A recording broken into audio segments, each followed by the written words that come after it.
And we are live. Hey y'all, hey, how y'all doing this evening? It is 8:34. I said I was gonna go live at 8:30. I was sitting here at 8:30, but I had to like jot down a couple of notes and stuff real quick. This live is somewhat impromptu. It was something that I wanted to talk about last week, but I was still formulating my thoughts. And then I had something happen to me early this morning. When I was on the phone with someone, and I was like, you know what? Today is the day. Gotta get it out. Gotta get it out. Y'all, hey, y'all, hey. Welcome to my channel. I am Joy Bailey. I am the mortgage boss. If you guys are new here, thank you so much for joining me. I am a mortgage loan officer. I'm licensed in multiple states, and I have been in mortgage lending for about 10 years now. It'll be 10 years on August the 4th. Former teacher, so I like to do the best that I can to try to provide context with relatable experiences, things that I have personally experienced positively and negatively, and try to provide complex subject matter in a relatively easy way that's conversational. I am excited to talk about today's topic, which is going to be really revolved around if you should be buying a house or not in 2024. This was started because there was a viral video, which we'll watch together. It was a TikTok that a young lady, can't remember her name, shared online maybe a week or 2 weeks ago. I saw it last week. It hit the shade room. I talked a little bit about it on TikTok, and it was just everybody had something to say. People in the industry had something to add. People outside of the industry had something to add. And I want to try to build a bridge that will help people understand, how did she get to this point where she's saying buying a house was a mistake. She hates it. She doesn't like being a homeowner. She changed her mind. She's like, I hate it here. This is not what I envisioned. And how you, if you are not a current homeowner, can hopefully, prayerfully, not end up in the same type of situation. But as y'all come in, hey y'all, hey, as you come in, please make sure you hit the like button and let people know that we are here. It is really important for the engagement so that the algorithm picks up on it, and we'll push it out to the people that watch the replay. Okay. Can everyone hear me okay? If you could put a 1 in the chat so I know that you can hear me okay, that would be wonderful. Thank you.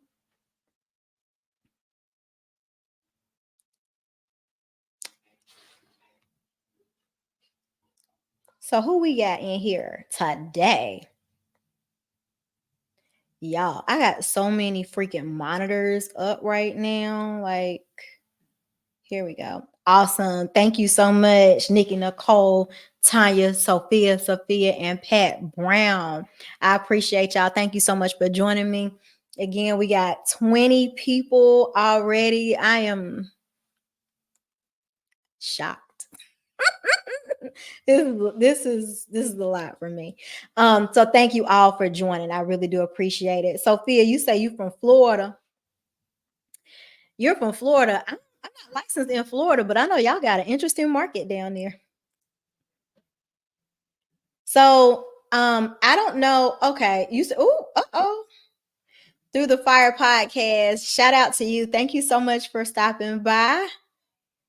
You said you hate being a homeowner too. Well, we talked about that.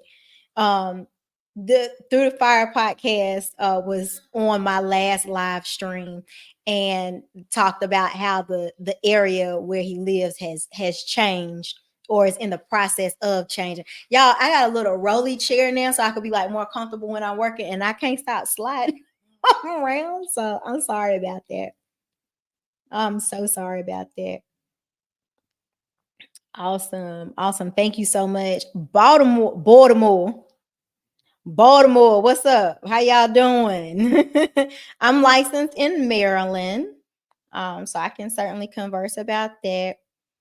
Oh, oh, I do remember that. I do remember. Okay. That's what's up. Charlotte is off. Yes, it is. Thank you. Thank you. Come on, let's get on this campaign. I really do appreciate all of that support. Yes, continue to give Charlotte negative energy. We love that. We love it here. Thank you. Thank you. No, I'm not. I'm not licensed in California at this time. However, if you have a reason for me to get licensed in California, I'm positive that my manager would be more than happy to make sure that I'm able to accommodate that. Okay. So again, thank you, thank you, thank you, thank you so much. So y'all, there are um there's a lot. So as I stated when I was starting this conversation, I have been a mortgage lender for nearly a decade, and I want to provide y'all full context of like who I am, what I do, how I got here, because I've never felt disgruntled with my job or with my career until recently. And it started about a year ago, more than a year ago. It started, yeah, I would say almost a year ago. I started feeling disgruntled with being a loan officer. And it was so funny because when I started this career, I knew I wanted to make more money. But I was really good at it. And it checked all of the boxes for things that I liked that I didn't even know that I liked. And so it was such a perfect fit. I was always excited to tell people that I'm a loan officer and I love going to work on Monday. Like, loved it. Like, I would eat, sleep, and breathe this job. I would take it people Saturdays. I would be up until 2 a.m. sending out pre-approvals, emails. Like, it was fun. Like, people like, oh, so like, what do you like to do? Make money. That's my hobby, right? And so I have told people I have seen this in one full cycle. And I'm going to go ahead and apologize now. Some people are going to catch some strays. They're unintended, but for me to be able to convey all of the concern and tell you all things to be concerned about, I got to call a thing that I'm seeing. So when I got into this business, and I'm gonna explain it the same way that I did on TikTok. So if you caught that live, get ready. Okay. Um when I started in this business in 2014, it was just after the crash, and every mortgage loan officer was on their best behavior. Bestest behavior, right? Um, a lot of loan officers had gotten out of the business. So it was really like a lot of the OGs that just kind of was like, no, this is what I do for real. I'm here. I can't do nothing else. So I'm in it. So when I started my career, I at the beginning of my career, for the most part, and I'm paraphrasing, like I don't need to go through all the details of my resume, but for the most part, that first 5 years, I worked for a bank. And when you work at a bank, your experience, if you ever choose to get a home loan with a bank, is going to be a little bit different than your experience with just like a direct mortgage lender, or your experience with a broker. Okay.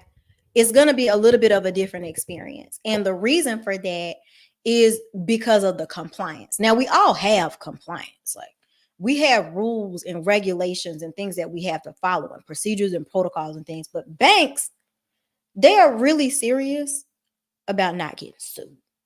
Okay. Um, they're very serious about it. And so what I tell people is, when I got into this business, I was raised right. I was raised by people that had been in the business for 10, 12, 20 years. There really weren't new loan officers. It wasn't cool, right? There was no, was it Instagram? Was Instagram a thing in 2014? I can't remember. But it wasn't the way that it is now. It wasn't video. I think if it was a thing, it was like still pictures, and people weren't using it to promote themselves or say, oh, buy something from me. It wasn't that. It was just, you had, 125 followers, and the person that had 1,000 was like, oh, why you get 1,000 people? That sort of thing. So remember when I first started being a loan officer, I was on YouTube and I was like, how do you be a loan officer? Like, what's a day in the life? All of those things. And I had a hard time finding it. But since then, we know it's everywhere. And the job has become more and more accessible to people. And so when I started in 2014, a good bit of what we were doing were HARP loans. HARP was it for people that if you were able to survive the crash and still keep possession of your home, you would be able to refinance with a lower rate without having any kind of qualifications, really. I can't remember what the minimum qualifications were, but it was practically nothing. So I did that, and then it's 14, 15. So around 2019 is when a majority of my business turned into purchase. And when my business turned into purchase, like in 2020, that was a different facet that I was learning about homeowners. Credit wasn't really a thing in the early part of my career. It was a thing, but it wasn't. It was either you had a foreclosure and a bankruptcy or you didn't. Like it wasn't ridiculous credit card debt. It wasn't anything like that. It just, there was no, you gotta have, $60,000 to bring the closing. Like things were, if somebody got on the phone and they said, oh, well, I make $48,000 a year. I was like, oh, great. Wonderful. Let me help you. Let's get you pre-approved right now. Like it was easy. It was fine. Rates were low, right? So it wasn't until in like 2020 that things started getting kind of crazy. And I started to notice a shift, because what I'm starting to see right now is how 2008 became 2008. I was doing purchases, pre-approving people, and in doing those purchases and pre-approving people, I started to experience things that I'd not been exposed to. Now, mind you, remember, I'm out of the bank at this point. I'm starting to, hey, you got to pay your closing costs.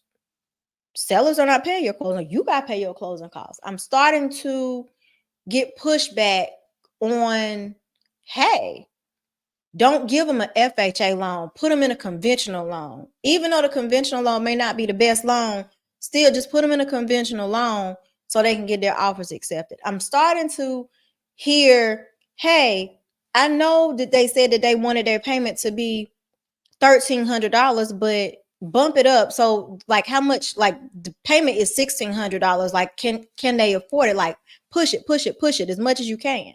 Push it to the limit. I'm starting to, at this point, 2020, 2021, I'm now out in the street. So I'm not in a call center. I'm not in a bank. I'm working for a mortgage lender. I'm talking to people, instead of being on a recorded call, I'm talking to people on my cell phone, not recorded. Say whatever I want to say.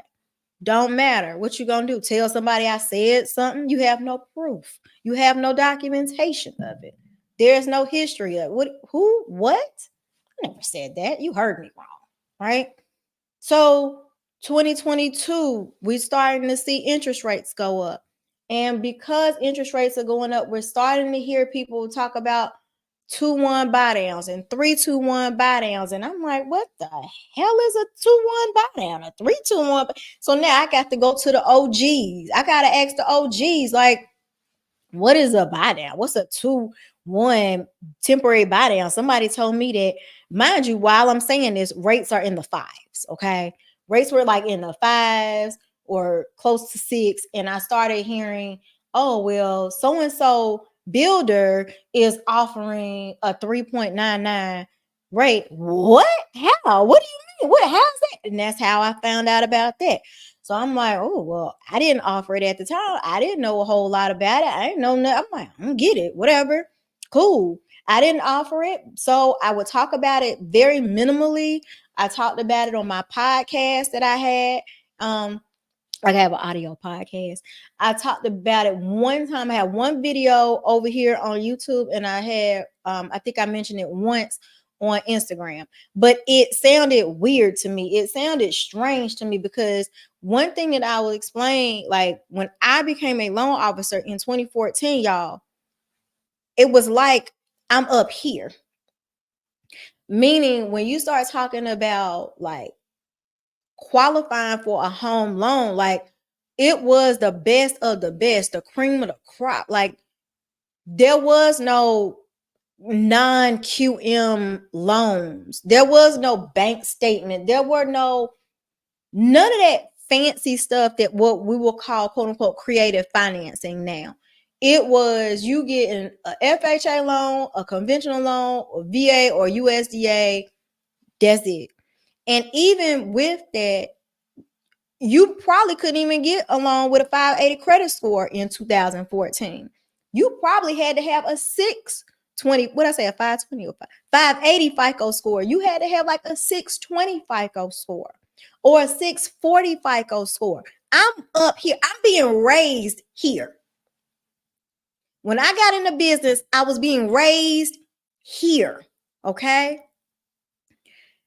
So now in 2014, we slipping, sliding a little bit. We okay. 21, 22. Hey, they got to get new construction because the new construction people gonna give them $10,000. Hey, they gotta go with the credit union because the credit union has no mortgage insurance, no down payment. Hey, all of this stuff, right? We gotta get them into the house. We gotta get like they gotta get this house. The house is $350,000. A a year and a half ago, a year ago, they was like, oh, 200. How we get to 350? We forcing them into a 350 when 200 was the number. I'm confused. I'm uncomfortable. Right? Like I said, remember, I love being a loan officer. I was eat, drinking, sleeping. I mean, I'm trying to learn as much as I can. I'm going to Washington, D.C. because I want to know more. I want to take the classes so I could be an accredited mortgage professional. I want to get this designation. I want to know everything that it is to know about being a loan officer. This is amazing. They're me. But now I got this tug of war because I'm like, why are you showing them a house that's 350 when we talked about 300? Getting phone calls. Joy, can you bump it up? Can you bump it up? Can you make it a little bit higher? They really need to qualify. Like this house, I can't find nothing at 300. We don't have nothing. They don't want to live out that far. We can't do it. This me on the phone talking to the people, talking to the realtors, right? On a cell phone, non-recorded call. Hey, yeah. What'd you say? They need to be able to offer how much more? Because they need to be you said you think it's gonna be a multiple offer situation. Okay, that's cool. Multiple offer situation. Well, I mean, the pre-approved, I mean, they debt ratio is like freaking 48%. I mean, I think that's probably do more. I mean, I could go up to 56, 55, 56% with an FHA loan, but I mean, they got really good credit. I mean, they gonna have mortgage insurance for the life of the loan. That's not you still okay.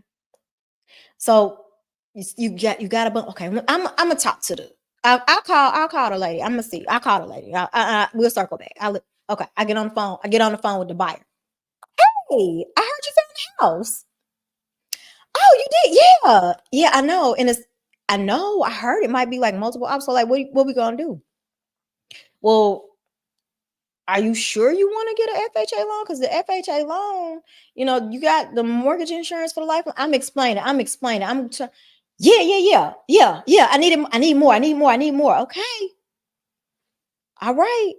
Well, I'll send a letter. The debt ratio is this is absolutely the most. Like if you blink, it's gonna fall apart. Okay, that's me on the phone, day after day after day, all day, over and over. Those was the conversations. 2021, 2022. Well, I keep getting my offer declined. So I'm gonna get new construction. And we've already discussed the new construction debacle that's led the people onto the internet because they like, well, I ain't know my taxes and my insurance was gonna go up. And I'm like, I don't know how you ain't know your taxes and your insurance was gonna go up, but whatever. You got to go with the preferred lender. The preferred lender is a salesperson. Remember, I be saying this to everybody. We are salespeople. You prefer lender. Why? What is the incentive for the preferred lender not to max you out at 55%, 56% in an FHA loan for your debt ratio and put the property taxes as low as they possibly can be because the taxes on dirt? Like, because you got to qualify for this house because you can't go get an existing house because there are no existing houses. Shout out to all the people that keep telling people to buy below their budget. It ain't nothing below their budget. So I'm really conflicted at this point. I'm like, this is out of control. This doesn't make sense. This sucks. Like every time I'm trying to 2023, the bottom falls out. Rates are over 7%. No, I'm lying. They weren't over 7% yet. They was headed that way. They was in the high sixes. The bottom falls out. I'm like, oh my God, like what? The phone ain't ringing. Can't nobody buy a house. When I pre-approve people, they go straight to new construction because the new construction said they're going to give them $1 million. What am I supposed to do?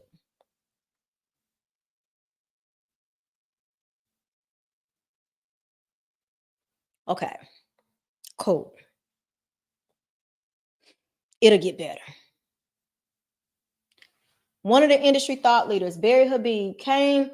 He was going from mortgage lender to mortgage lender, doing Zoom calls saying, hey, May 10th, rates are coming down. It's going to be great. This in 2023. Rates are going to come down. It's going to be great. I'm like, oh, thank God. Oh, okay. Oh, rates ain't gone down yet, y'all. It's June the 10th of 2024.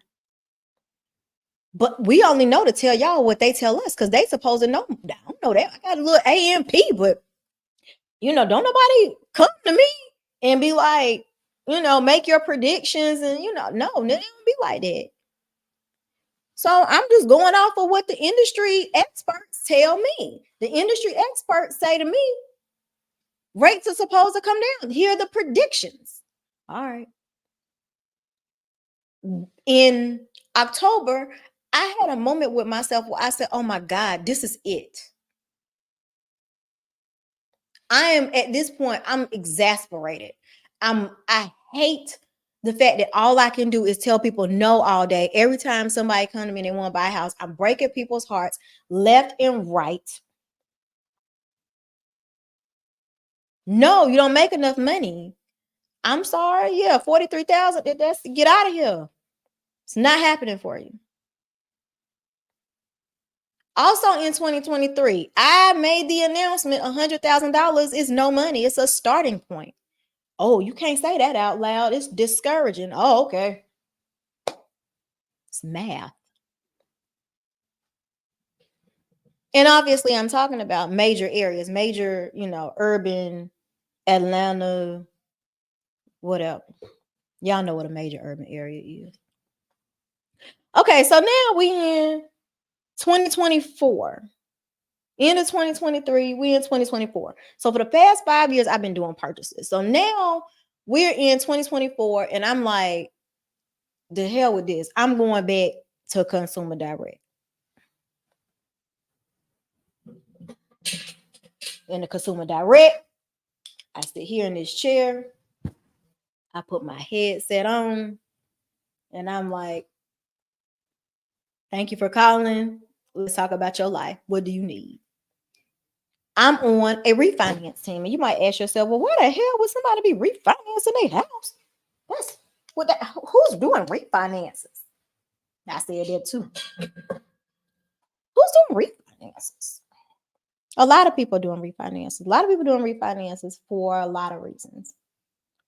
And the reason why I wanted to give you that full arc of my career is important because there's different personalities and different credit compositions at play. Because when we start talking about homeownerships, it's not a one size fits all situation. It is not a everybody fits in this box situation. When you are a home buyer, your biggest problem is you ain't got no money. You have no money. You have no down payment money. You have, you trying to figure out how you can pinch a little here, pinch a little there to save up for a down payment and or closing costs, right? Because now, like I said, we made that shift where I was no longer saying, oh, just get the seller to pay your closing costs. Now you got to pay down payment and closing costs and figure out a way to win multiple offer situations.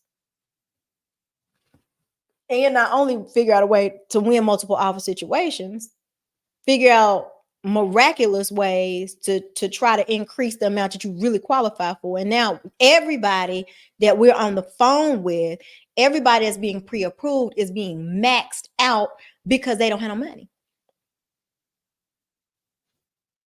Okay? That's home buying in 2020 through 2024. It's not like it was in 2014, 2015, 2016. Completely different buyer profile. So now I'm in Consumer Direct again. I'm on the phones. I'm talking to people. I'm doing cash out refinances. The biggest problem that's being had with a home owner, money is not the challenge. They're riddled with debt. So quick recap. In 2014, 2015, oh, get a lower rate. You don't need any equity in your house. We just going to give you the lower rate. It's going to be great and wonderful. Everybody is happy. They saving money. They can stay in their house. They're thrilled. 2018, 2019, you got to bring some money. You got to be able to pay your closing costs. We having multiple offer situations. This is different. I know. Yeah. But the homes are still affordable. No big deal. I'm still not having to tell people absolutely not. Instead of maxing people out remember, I told you I was raised here. When I was raised here in 2014, max debt ratio might be 45%.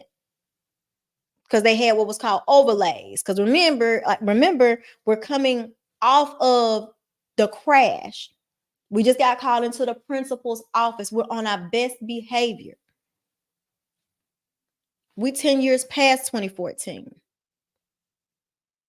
I think we might be on our worst behavior.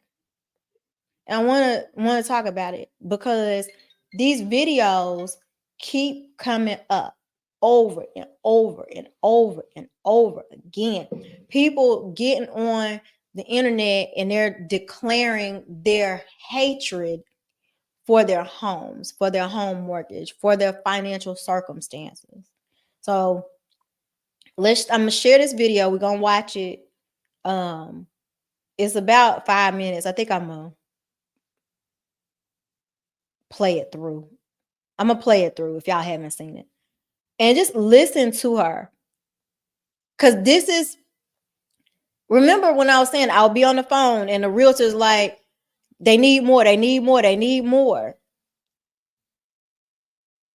They gotta have more, gotta have more. There's nothing else available. This is what's available. We maxing everybody out, maxing them out, maxing them out.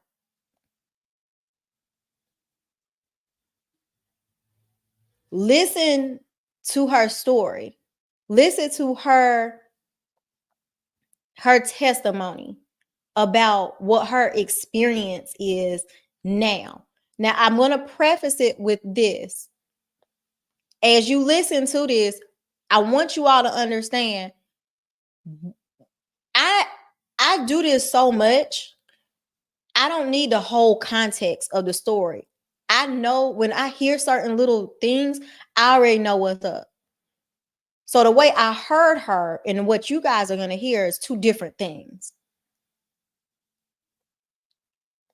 I heard something, even though she's like, I hate this, like this sucks. What I heard and what you all might hear are probably going to be two different things. All right, so let's watch it and let's chit chat. Hey y'all, hey, I hope y'all hit the like. I appreciate y'all joining me. Who talking about bacon? James, did I miss her say bacon? Y'all leave me alone about that dang on bacon. Bacon is the way I determine how the economy is doing. It's $10.99 a pound. It's ridiculous. Absolutely ridiculous. Thank you for validating what I was saying. I appreciate that. I think you have become spoiled if you hate being a homeowner. Why you say that?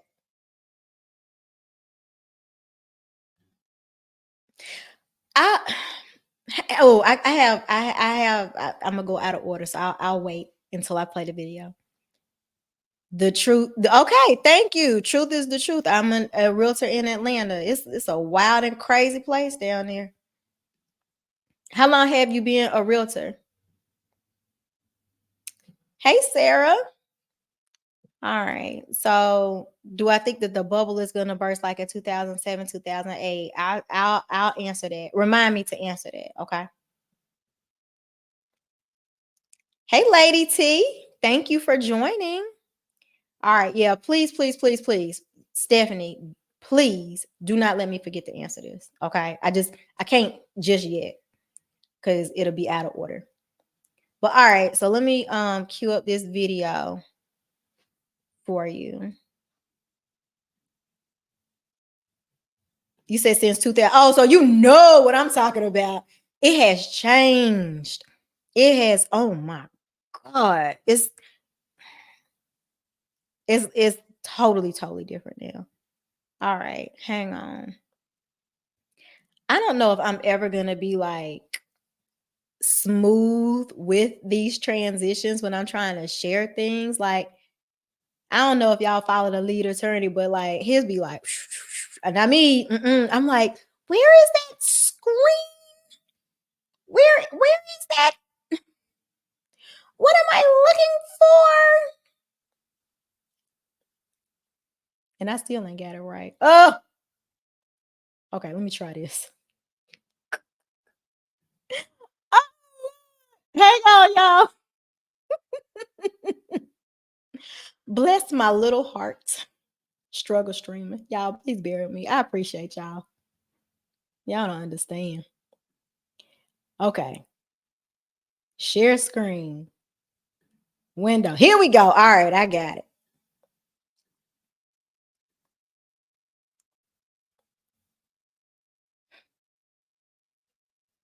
I should have. Okay. Is this it? Okay.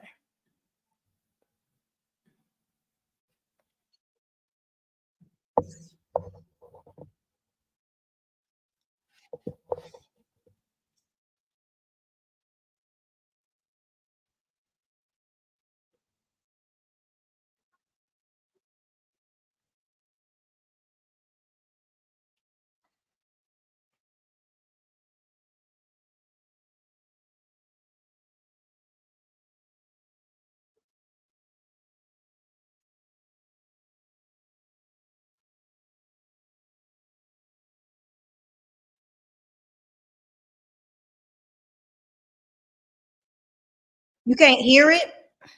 Okay, wait. Hang on.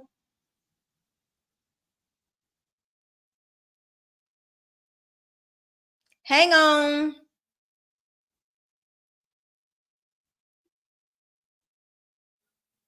Okay, y'all say y'all can't hear it. Is it faint or you can't hear it? You can't hear it. Hang on.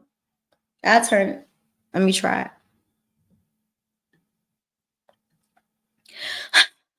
Hang on. 1 second. Okay, I had to put another monitor up.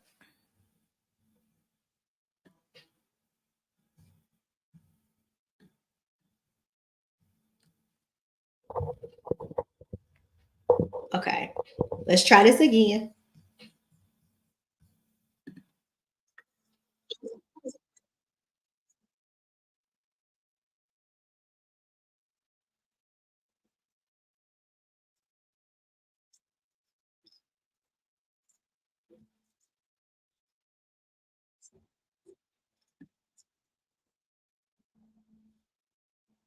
Can y'all hear this?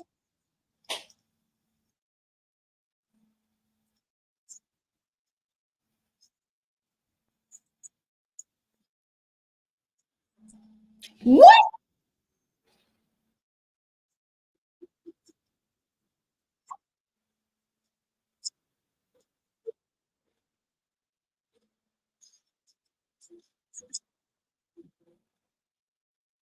Okay, y'all are saying it's muted.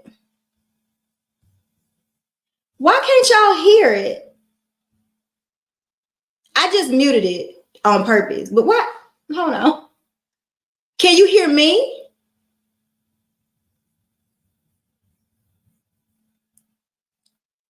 You can't hear me? Can you? You can hear me, but you can't hear this? Okay, let me think. What am I doing? Some YouTube person, anybody? Okay, you can hear me, but you can't hear her. No, I muted her. I know she talking, but I muted it because I can't understand why you can't hear it. Why can't you hear it?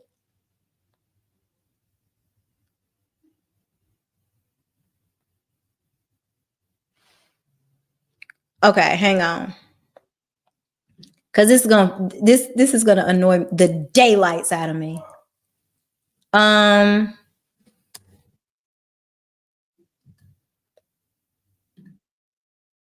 hang on. I know I need to call. Right, where is he? You said unmute her. I did. So she's not muted now. But why can't I? You should be able to hear it. Why can't you hear it? Think, Joy. Hang on. Okay, I'm gonna try one more. One more. One more. Think, think. Oh, I guess worst case scenario, I could play it from my phone. At least you'll have the audio, right? Okay, yes, that's what we'll do then. If that's it, since that's what we're doing, this so ghetto. Don't don't judge me. That's what we'll do. Oh, this is so ghetto. Sorry. Okay. Oh, this is y'all. We out here. We be struggling. Y'all don't understand. Y'all. Oh my god. Okay. Ghetto. Yesterday was my 3-year anniversary of becoming a home borrower. I borrowed this house from the bank 3 years ago, and I hate it. And some people are asking me why. Why do you hate it? Because I can't afford it. Can you hear? I can't afford this house. When I borrowed the house, I could afford it, and the bank insured that. Since then, though, when I borrowed this house, my property, my homeowner's insurance was $1,323 a year. Today, 3 years later, my homeowner's insurance is $2,654 a year. That is a little over $100 increase, which is added to my payment. Now, I know a lot of people will say crap like, oh, well, if you buy a house, your mortgage will be cheaper than your rent. Sure, if I were to rent a 4-bedroom, 2-bathroom house, my rent would be a lot more than my principal and interest on this house. However, I'm escrowed, so it doesn't fucking matter because I have to pay principal and interest, my property taxes, and my homeowner's insurance monthly. So I know some people will usually say like, oh, my mortgage increased by $200 this year. Yes, we're not actually referring to the mortgage, which is the principal and interest amount. We're referring to the overall payment that we have to submit to the bank every month. It's not actually the mortgage. We know that, but we're in escrow. We don't have a choice. So it's the mortgage payment that we're paying. When I signed up for this fucking house, I signed up to pay $1,800 a month. I'm closer to $2,200 now in 3 years. That's a lot of money. And it's only going to continue to increase. And that's kind of my issue with this right now, because I'm at a point where I'm like, this is actually no different than renting. The only difference is that I don't have a landlord that I can call when my fucking toilet overflows or, when the basement floods or whatever the fuck happens. I don't have that option. Of course. And we all know that going into homeownership, like I had the savings for that. It was, I was fully aware of that. But everything is increasing. And we all know that too. Like everything, the cost of living is increasing. And I can't afford this house. I hate it. But I can't, it's like, I'm probably not going to go back to renting because I invested over $30,000 into living here for upfront costs, not referring to how much I've paid in my mortgage and all that. But I'm a single mom. And regardless of me being a single mom, I make a decent living. Like there are people in joint households, 2-parent households who make less than me or make as much as me. And, so it's really not the single mom aspect that I'm referring to in terms of financially. It's more so, it's too much for me to do on top of being a mom and on top of working full time. Like we all know what comes with being a single parent. So for me, it's just like, it's too much. Life is life, and though, like I don't know, I got sucked into the world of, oh my God, I want to get married. I want to buy a house. I want to do this. It's like, I let society tell me that's what I wanted. But when I got it, I don't want it. And I hate that for me. Because it took me a little too long to realize what I actually wanted for my life and not what I thought I wanted for my life, because society makes it seem like we should want certain things. I don't like being a homeowner. I don't like it. And I don't care about, oh, well, when you pay your house off in 30 years, I don't care about that. Because the end goal for me is just making sure I have some place to come home to, I have a roof over my head. And like I said, this shit isn't mine. Whether I'm renting or borrowing or owning, it's not mine. It's not ours. Like it can be taken away regardless. I'm depressed. I'm depressed. I'm just waiting to see what that. I think it's gonna.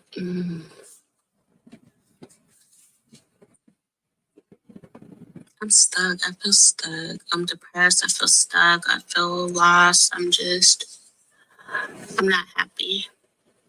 I'm not happy. My rant is over for today.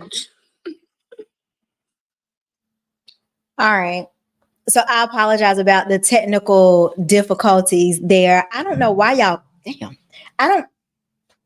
before I drop my phone, I don't know why it wouldn't allow you guys to hear it, but I thought it was really important because there were so many people that came for her. When that girl said, I can't afford it, what y'all may have heard versus what I heard. I didn't hear I'm struggling to make my payment. She acknowledged that everything costs more money now than ever before. She acknowledged that tax. She's like, yeah, I know tax and insurance goes. So clearly, she knew what time it was. She knew that people were gonna say, "Well, your taxes and insurance are gonna go up." The difference in being a loan officer right now versus 4 years ago.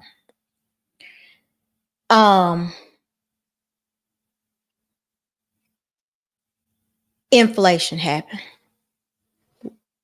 People's incomes did not go up as much. Homeowners that are currently in their homes right now had a ball in 2020, 2021. I'm homeowners. Had a ball, baby, down to the Louis Vuitton, baby. Let me tell y'all what, I was at Louis Vuitton so much. The lady, I don't know who she thought I would, text messaging me, hey, we got a new bag coming. I said, oh, that's cute, honey. You don't know. I'm just pretending. Like, I'm just visiting this life for a little bit. I won't be like I'm the wrong one. So people were, I saw someone on Facebook earlier today, and you know how on Facebook they'll give you like a flashback to something that you posted a year ago, 4 years ago on this day. Someone posted that gas was $1.80 on this day in 2020, and mortgage rates were 2.75 on this day in 2020. To enter into home ownership, yes, she could afford it. Her expenses were low. Her expenses, a little bit of gas. All right, that's fine. Obviously, I mean, we probably knew that it would go up a little bit after that, but we're literally talking about gas is what, almost $4 a gallon someplace. It's at least double that, depending on where you live today. That's a bill. Gas that you put in your car is a bill. It doubled. Y'all remember when the auto insurance went down because there were no people on the road driving, and people got a reduction in their premiums, and they were like, oh my God, this is amazing. And you remember how people were purchasing cars. Now, car prices were escalating, but the interest to get the car was lower. 4 years later, you're not even driving that car anymore. Ask me how I know. I see the credit reports. I had a lease that I had to turn in 2021. I think it was in 2021. I have an Acura. So I had an Acura, and I got another one because I was like, this car is about the same as the last one. Like, well, why is this? What you mean the payment? What are you talking about? A few months later, I was like, I don't want this. I want my sedan back. They was like, oh girl, you might as well keep that because the payment gonna be even more if you get the sedan. What do you mean? Man, guess I keep what I got. Let me turn this volume down. I was probably loud. Sorry, my bad. I forgot to turn the volume down. Oh my God, what you mean? What? Ugh. Right? I used to have a guy cut my grass. He's a neighbor. That mug came to cut my grass one time. When I first started getting my grass cut, it was $35. He was like, it's $55. I say, what? Why? What you mean? Food, yo, baby. I was eating crab legs, baby. I'm talking about crab legs for breakfast. What? $70 lunch, no problem. Life was good. Everybody was making money. People in tech, And I don't know why. She never said this, and I didn't research her page. And by the way, her name is Kiera Duncan. That's on her TikTok. Kiera Duncan 1218 is her TikTok. I don't know why I got this vibe that she's in tech. I have no idea. I don't know what that lady do for a living. But y'all remember, let's pretend that she is. Yeah, how people in tech, they would quit a job on Monday and get another one on Friday, making $20,000 more. Good times. Everybody was living below their means in 2020. So it is unfair for people to just assume, oh, you should know. How you know? You don't know till you know. And there was no way to know that home prices would go up 20% from 2020 to 2021. And there was definitely no way to know that home prices would go up 20% from 2021 to 2022. That's a 40% increase in 2 years. Why would somebody know that? So now your tax bill got to go up by 40%, maybe a little bit more. These are things that you can't just be like, they should have known. There's anybody that has owned a home on this, that has never happened before. You can't calculate unprecedented changes. And I'm bored with people trying to do that. That is annoying. What I was hearing her say was, dang, like, this ain't how I pictured this at all. Sheesh. I think she said she had 3 kids. Did she say that? According to TikTok, y'all paying $2,000 for childcare now. I'm positive in 2020 childcare was not $2,000 unless you was going to a good Christian private program.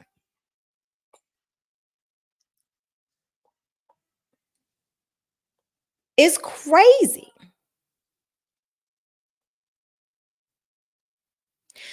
So I say that to say, where I'm seated right now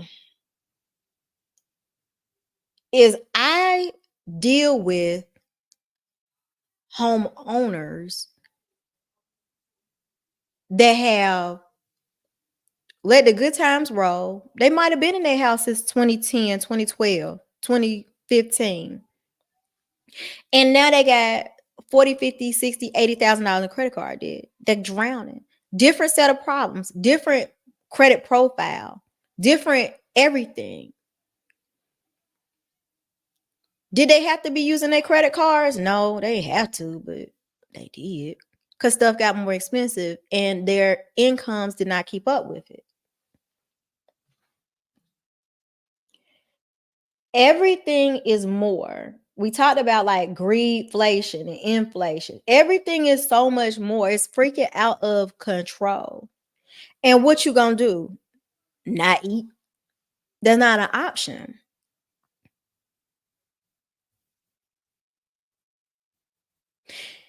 And so what I'm seeing now, so like I said, I was disgusted with being a loan officer on the purchase side because I was tired of telling people no all day.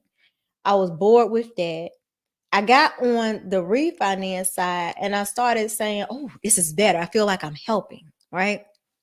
And depending on where you're seated in life, you know, you may say that I'm a horrible person for telling somebody to roll in their credit card debt. That's not possible. They'll never learn their lesson. Man, shut the hell up. We ain't here for all that. The point is they have equity and they're leveraging the equity that they have. But I'm going to tell you, a few days, weeks ago, I started to see the other side of the stuff that I have been saying. Now, remember, I'm telling y'all, who should not be buying a house? Who should not be purchasing a home in 2024? Who's getting ready to be left with regrets and heartache? A lot of people. Because what I'm seeing on this side is scary.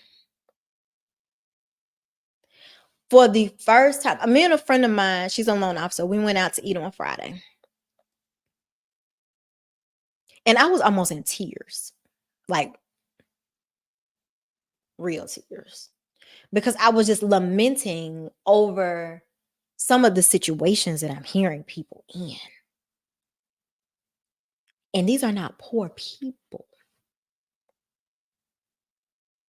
These are people that make $200,000 and they got a whole spouse that makes 50, 60, 80, $100,000.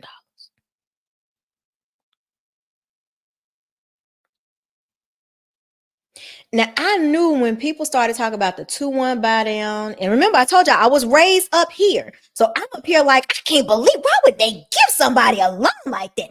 That's crazy. They're going to be, they're going to forget. They're going to forget. And then the whole marry the house and date the rate. Remember, I was raised up here. If you can't get a house up here, you don't need no damn house. Get off the damn phone. Move on. Move along. All that creative financing, this might be their last chance, their last window of opportunity. We wasn't desperate. We were not desperate as loan officers to do the loan because we had people waiting right behind you. We as realtors weren't desperate because we had people waiting right behind you. Plus, remember what I said, these are the OGs that's left over. It's not cool to do real estate. They knew what it was like when it went terribly wrong, and they weren't trying to do it again. They're not trying to go back. So that whole marry the house, date the rate, it wasn't coming from the OGs in most cases. It was coming from, talk to him, Sean. It was coming from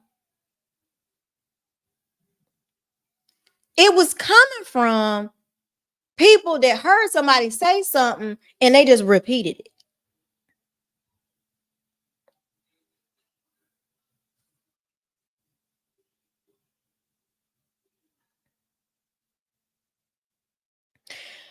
In 2020, things were fine.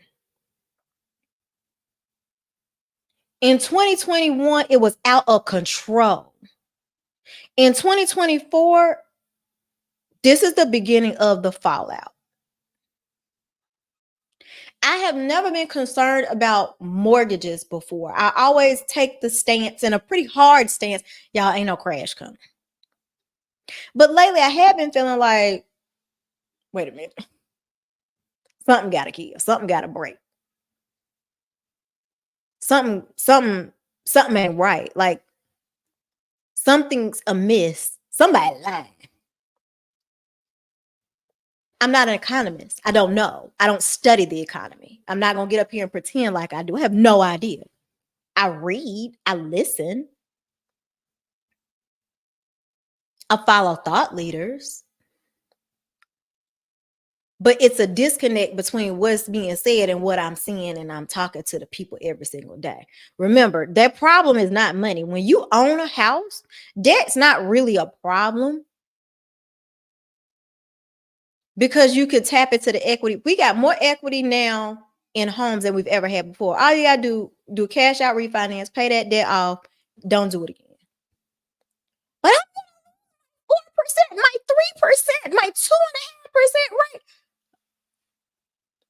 Are you losing a 2% rate, or are you gaining $2,000 a month more cash flow because you owe $45,000 in credit cards and another $36,000 on a Honda?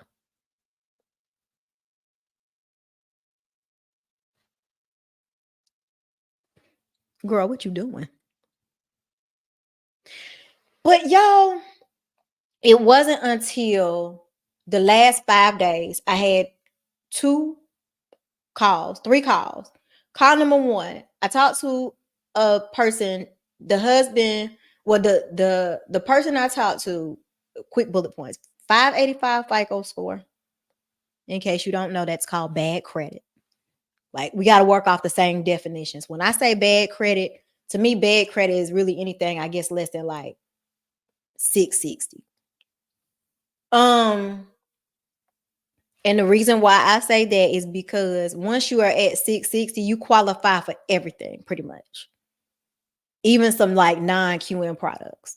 Non-QM products are products that's like non-traditional loan products, like bank statement loans, stuff like that. Stuff that did not exist like that when I was being raised in this business. So that's that. So 585 credit score. I mean, between the two, they both got credits in the fives. Like, she had a little part-time, little yang, little around the house kind of little, I go to work sometimes job. He has a really good job making $200,000 a year. They live in a house worth about $620,000. And she's calling me like, "Ooh, child, we got a lot of debt. We got a lot. Ooh, child, honey, we trying to see something." I advise her. I tell her what I think that they should do. She tells me, and I'm not going to tell you guys the name of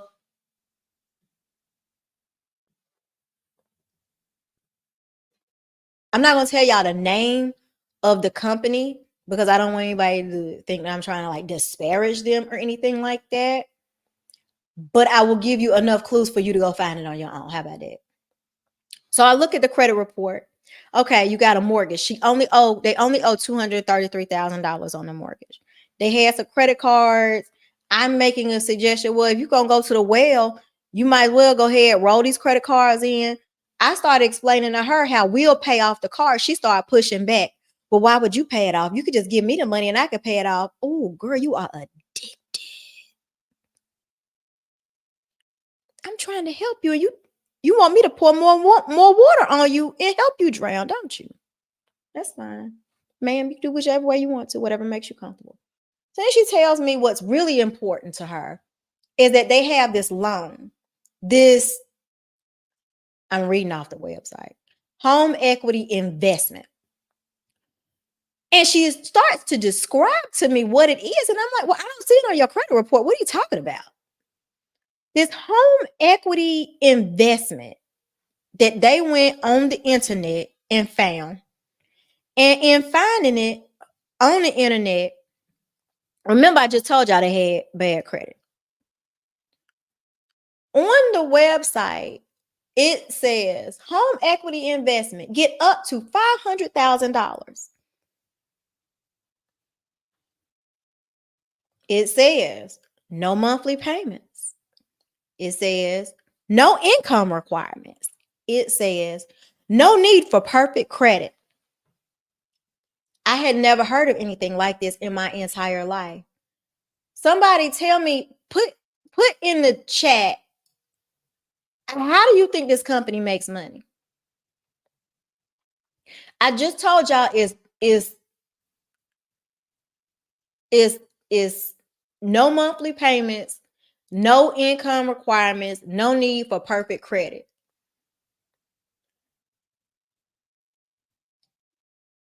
How do you all think this company makes money? In 10 years, I never heard no shit like this. Ever. Remember, I told y'all, now I'm starting to see how 2008 happened. I'm starting to get it. I'm starting to, like, I'm starting to see.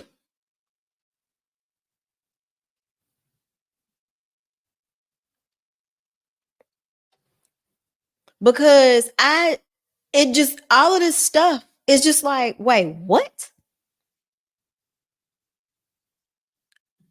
Is that legal? That was my response. I was literally on the phone with her thinking to myself, oh my God, like this must be some sort of a crime. Somebody, oh, oh no, it's real. No lien on the house. So y'all said foreclosure. There's no lien on the house. Not that I could see anyway. Talk about it.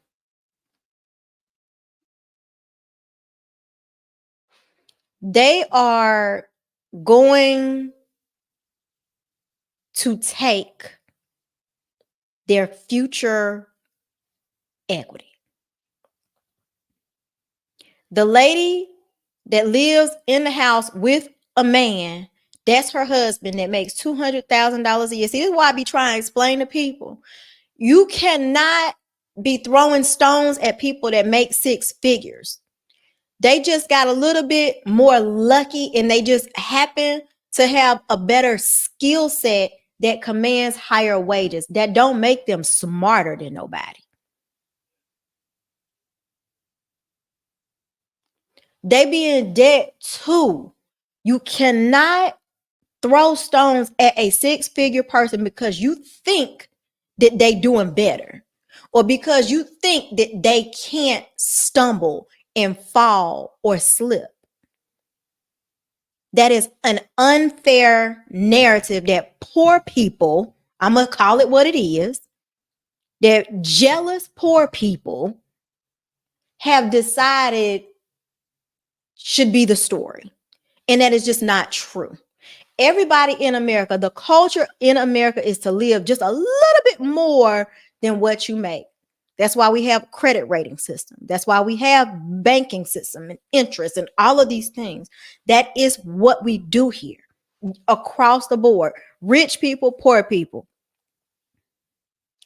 That's how this works. So on the website, you got people that's like, I was looking at the reviews, right? I ain't look at the reviews until like right before I went live. The reviews are hilarious. The reviews say, the banks required a lot more for me to qualify for their loans.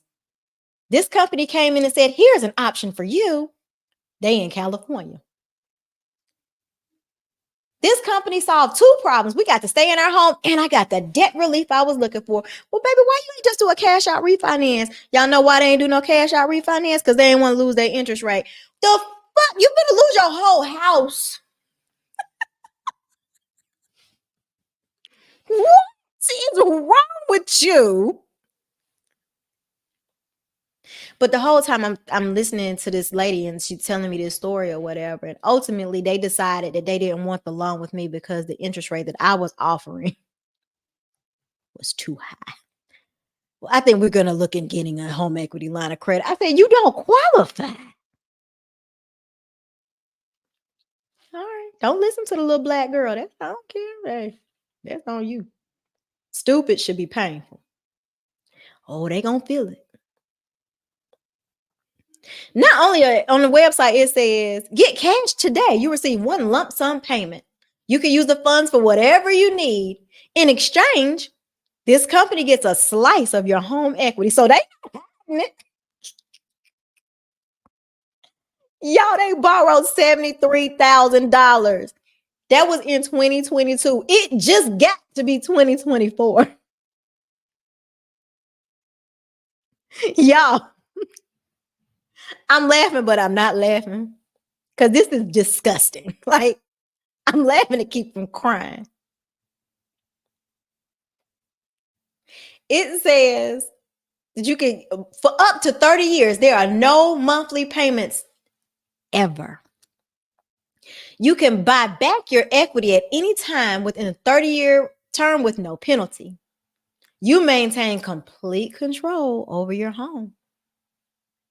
You decide when you exit. You decide to buy back your equity. And the amount that you pay back depends on the value of your home at that time. If your home value goes up, this company shares in the gain. If the value falls, don't worry. You still owe us, just not as much. In 2 years, that loan went from $73,000 to $117,000.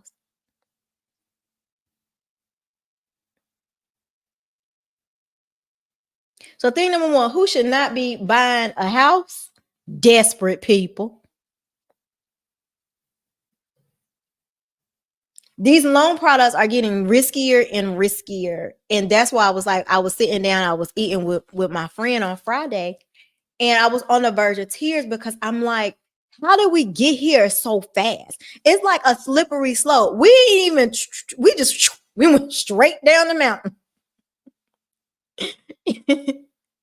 How did we get here? I literally, like, it is 2008 happened because we want to help people, give them an opportunity. We want to help the people, helping who you helping? You helping yourself, right? Here we are in 2024. This company is not helping, they're helping themselves. But y'all are adults too.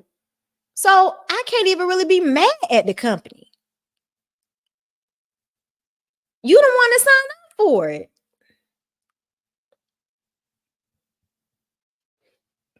I don't know what the interest rate, excuse me, I'm sorry. I don't know what the interest rate is when you start like looking at the math and the calculus of all of that. I have no idea.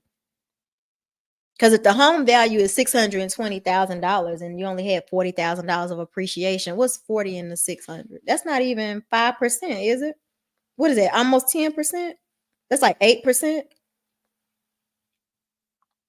What I say? 73,117. That's $44,000 and the value is 620. Yeah, that's 7% in 2 years. But my rate, I ain't gonna tell y'all the rate. My rate, it was over 7%. That's too much. Oh, okay. So what's your plan? You drowning in debt. I took your debt ratio from 50% and got you down to like 36%. You should be thanking me. You should send me flowers. But they ain't want it. Call number 2. I had a call last week. Lady called. She said, hey, I was calling because I want to lower my interest rate. Oh, when did you buy your house? About a year ago. Actually, I think it might have been less than a year ago. She was calling because she had made her required 6 payments and she was ready to refinance. And I said, hey, I already know where this is coming from. Y'all remember the marry the house, date the rate? Let's go back. Let's revisit that. Y'all remember earlier in this conversation when I was talking about the marry the house, date the rate, and how I thought it sounded stupid. And the only people that would say that there wasn't no OGs for real saying it like that. Right? The whole marry the house, date the rate. You know how people was getting sales while I was over here starving to death because I'm trying to be a good person because I was raised here. Man. I said, ma'am, I'm gonna just go ahead and apologize because I already know where this came from. I said, your loan officer told you that. Yeah. Them rates ain't came down, girl. Get comfortable. And out of curiosity, I said, well, what kind of payment? Like what you need the payment to, like, what do you want the payment to go down to? Because she blatantly, like, I want y'all to understand this. When you are a home buyer, you lie to yourself. You will be like, well, I don't really like that payment, but I can figure it out. You're optimistic. You like, I can make something shake. I'll figure it out. And you do what you got to, try and do whatever to get in the house. You know what people say about y'all, home buyers? Let me tell y'all what we be saying behind your back. Well, if they want the house, they'll find the money. Oh, that sucks. But then when you're in the house, you like, I gotta keep my fucking house. Oh shit. Like, I gotta keep my fucking house. I'm drowning. Like this, I don't know how I got here. I gotta do something. You see that it's different. You're in a different position. You're in a different situation. Right? So the lady tells me straight up, Oh, no, I can't afford this house. This is $500. Like I need to go down by $500. This ain't gonna work. This ain't comfortable for me. That was call number 2. I went through all of it. I said, girl, let's revisit. The rate need to be here if you're gonna refinance and get that much money and whatever. Okay. Because the other thing is people don't know. They be saying percentages and they haven't done the math to know what it translates to in dollars. The rate that she had was better than the rate that was available today. I was like, girl, you got a ways to go. So then I get a phone call today, and this is what like sealed the deal and like set me off. Got a phone call. Guy says, hey, I'm calling because I want to get a lower interest rate. Okay, well, what you want? Why? What's going on? You want a lower interest rate? What's your rate now? I think he told me, I can't remember. I should have wrote it down. I think he told me a 7.7. Did he say 7.75? I think that's what he said. I can't remember. I was like, well, how much do you need the payment to be? He was like, well, I made my 6 payments. They told me to call in 6 months and that I could refinance. And he told me who he had done his purchase with. And that's when all of the dots connected, because everything I've told y'all, everything was isolation. This one thing happened. But I had these blinders on, and I think I was in a state of denial where I did not put the whole thing together into this picture. And now I got the whole picture. And the person that did the loan was like, to marry the house, date the rate. All you got to do is go ahead, sign on the dotted line. You'll be fine. Call me back in 6 months and I'll refinance you. He says, I said, sir, how much you need the payment to be? He said, like, I need to save. Need. This is not I want. This is not my desired outcome. He says, I need. He said $600 or $700 a month. I said, well, when did you get this loan? He said in November.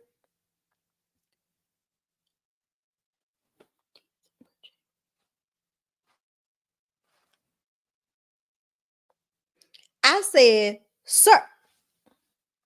With my head off. I said, sir, did you know that you needed your payment to be $700 less when you signed your name on the dotted line in November? He said, yes.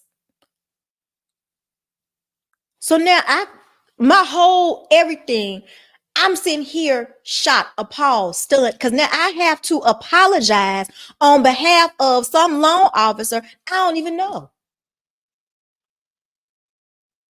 He owed $286,000, something like that.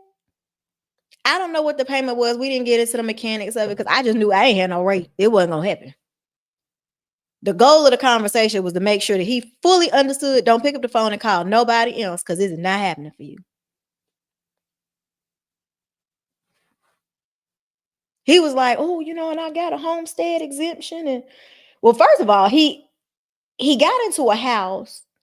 I didn't get the whole backstory, but it was some trickery that was going on.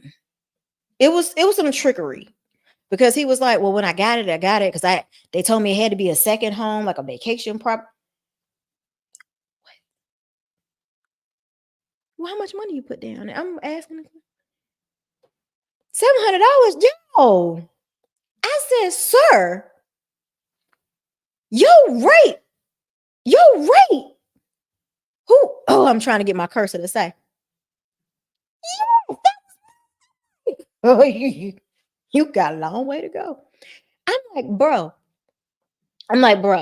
you need the rate. The rate gonna have to be like in the 4s for you to get what you're trying to get. And that ain't part of the forecast. Today ain't part of the forecast. Life is not supposed to look like this right now for us.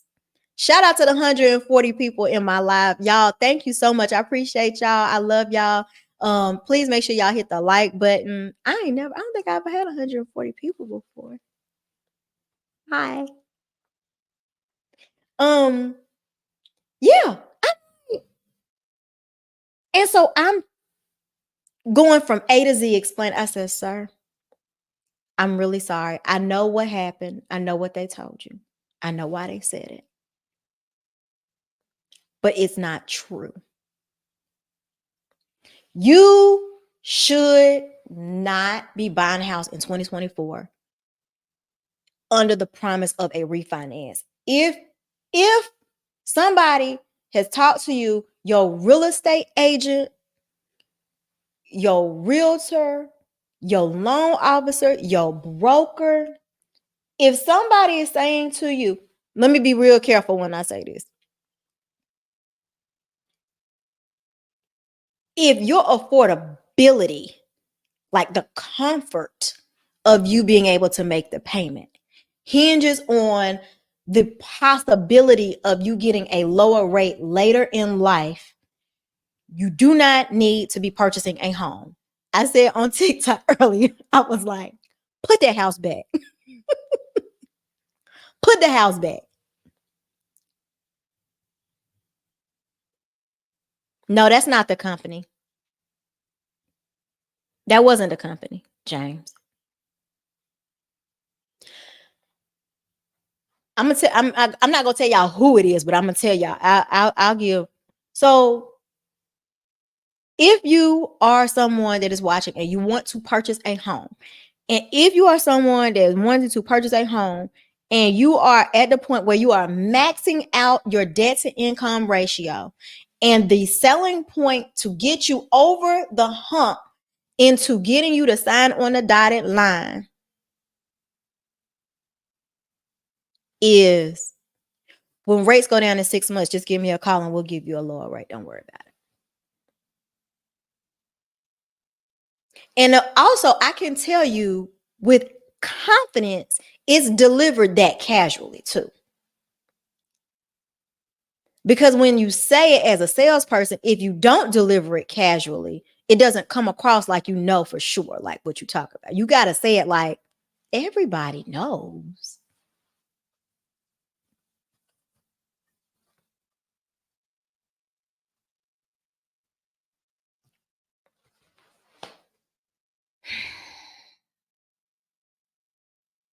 I got off that phone call and that's when I knew I had now seen the full cycle. The full cycle. So the consequence of the people talk about marry the house, date the rate. I have seen, or we are getting ready to come in to see the 2-1 buy down people, the 3-2-1 buy down people, the 5-year arm people that just had to have no money down and no mortgage insurance people. You should not be purchasing a home if your comfort is predicated on what a rate might do later. Now, there's always exceptions to everything. Ow, that hurt. There's always exceptions to everything. My nose hurt. If you somebody, Miss 800 FICO score, Miss I make $260,000 a year, and you're annoyed by the interest rate, girl, the rates are gonna come down. You're gonna be fine. You can refinance. Completely different people, completely different scenarios, completely different outcomes. Totally different. Because the thing that y'all don't realize is what I just tell y'all. Your number one problem when you buying a house is you have no money. Your number one problem once you in the house is you have too much debt.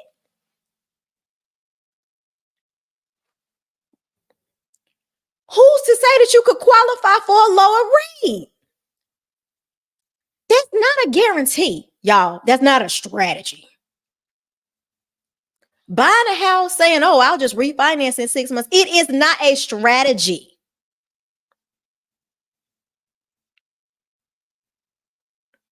It's a death certificate.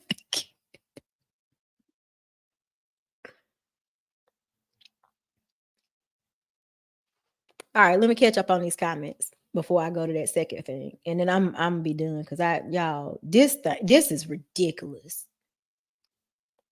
I'm telling y'all, like I said, I'm seated. I have seen every single point of view.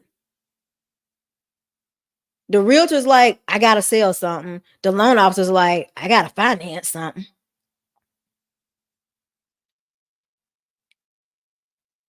It's ridiculous.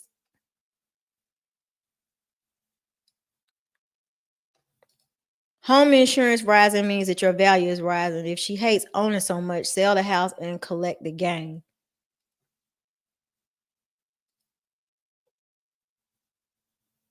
Okay, I believe this is why having education is important. Number one rule, you never buy at the highest point.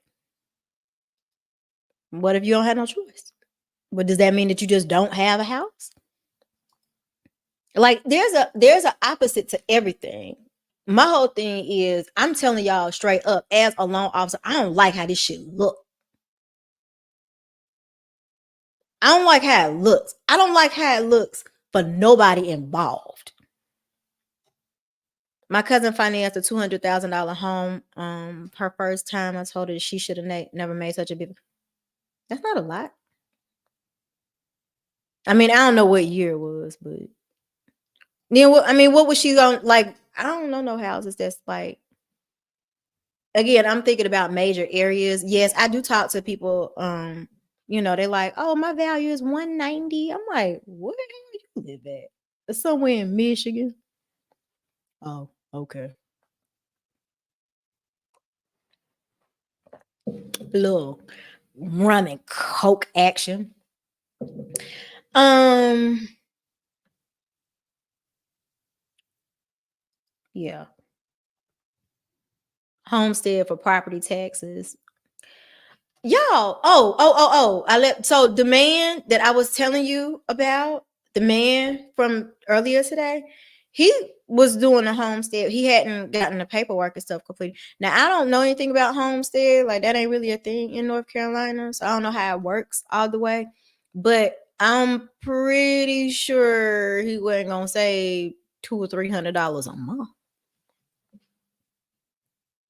I don't know how that works. Like y'all, somebody tell me. Somebody let me know how does that work? How much money do people be saving doing that? Like I can't imagine it being, you know, half of your tax bill. Like that doesn't make sense. Then tax bill wouldn't be the tax bill, right?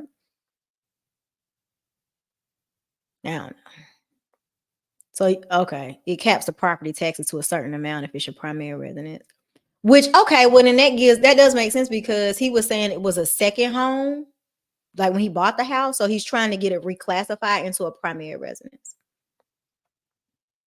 Okay, I mean, I still don't know how much he called himself saving, but okay. People should not buy homes if you don't have a wedge or you can't save any extra. We here.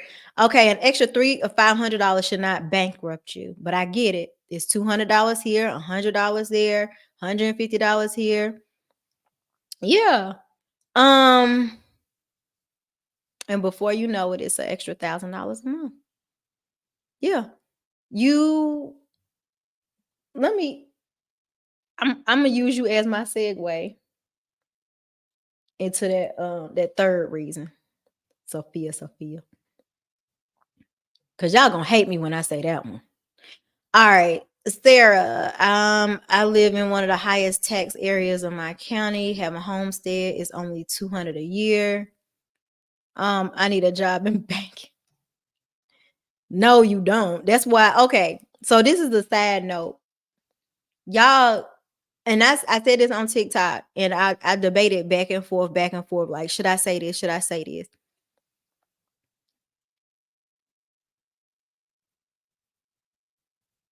As I stated a little bit earlier, because I want to choose my words carefully, that's why I was pausing.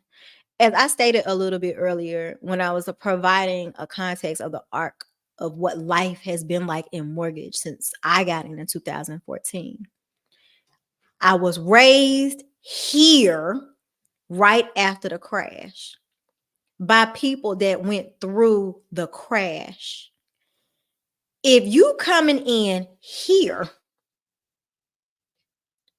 you don't understand what it took to get back here. The people that were still in it, they had to come out this horrific, deep, dark hole to get here. They don't want to go back down here. So the OGs are not going to say and do certain things.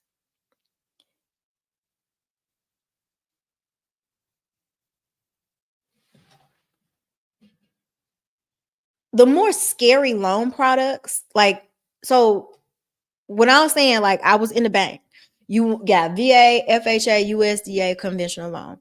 Now, every day that I hop on the internet, every single day, almost literally, I could once a week for sure. Somebody's advertising some new loan, some new sexy loan product that get all the realtor girlies all hot and bothered because it's one step closer to, oh, an even lower credit score. Oh, less money down. Oh, no money at all. Oh.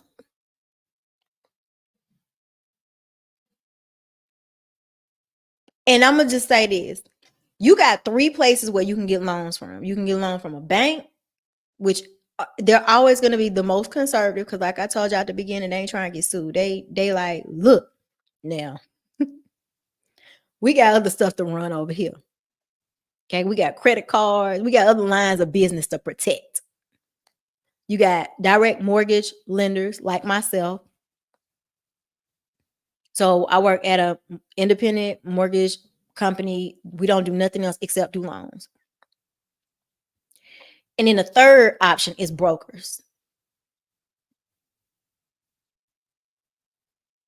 They the ones that have access to, like, so if you call me and you like, hey Joy, I want to get a house, I'm gonna go and I'm gonna look and I'm gonna be like, all right, today's rate is, well, whatever, you know.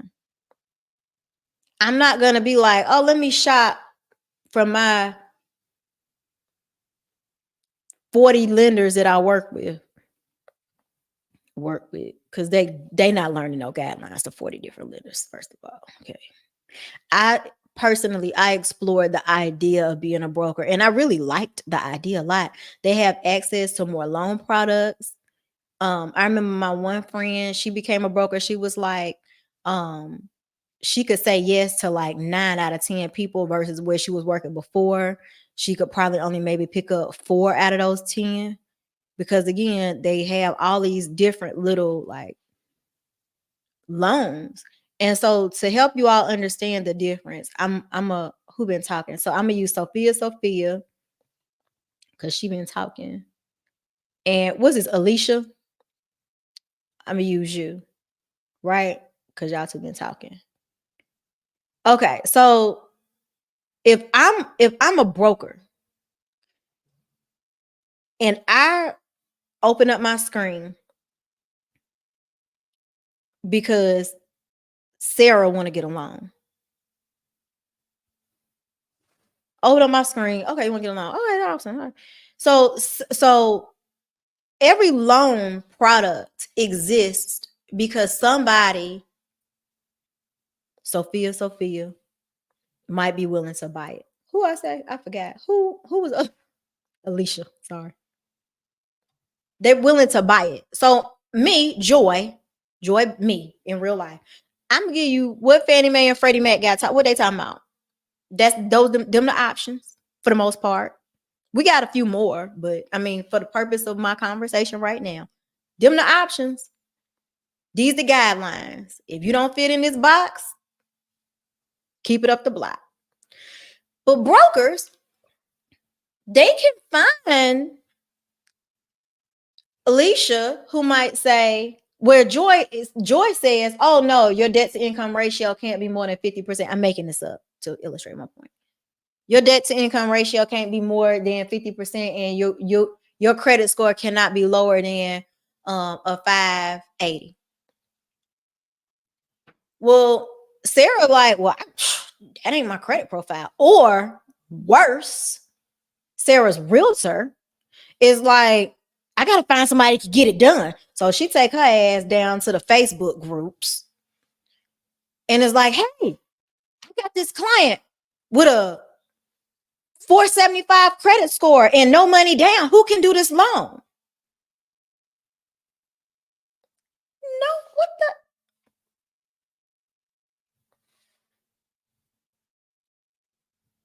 So then here come a loan officer, not even a loan. Here comes a broker. And I hope y'all reading in between the lines on what I'm saying. So here comes a broker that's been doing this job for 5 minutes. That's like, oh, I got a product. Alicia told me when she came to my office and she presented, she said that they don't have no credit score requirements. Let me go and talk to her and say, hey, see if we could get it done. Right? And then you got the third option, Sophia. She like, oh, no. I got an even better product that we're willing to buy because they're investors, right? They write the guidelines for the loan product. They like, I'm interested in people that fit within this box.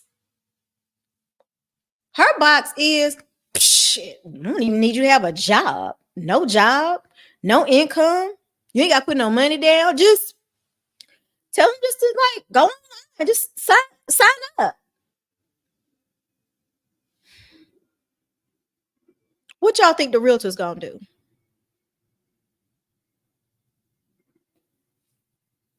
What y'all think when Sophia go and start telling loan officers, because brokers do business with loan officers, they don't do business with the public. I mean, yeah, what I'm saying. Wholesalers, no, sorry, I said that wrong, but just know it's a behind the scenes situation. When Sophia the investor starts telling brokers about this wonderful idea, this is my product, I'm willing to buy this. What y'all think that them brokers gonna do? They gonna run out and they gonna spread the good news of the gospel with realtors. Why? Because they like, oh, we gotta get some loans. The realtors want to sell houses. The brokers and the loan officers, they want to sell loans.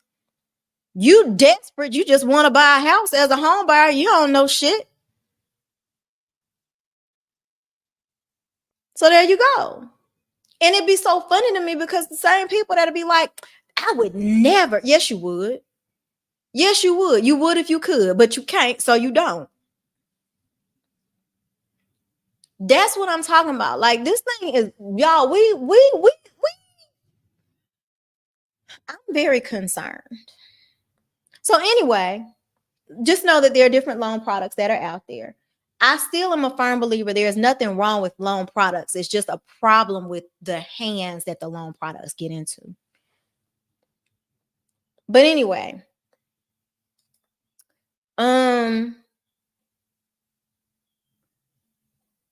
it's crazy. I don't know. All right. So let me see. People should not buy home. Okay, we already said. Okay. We talked about that.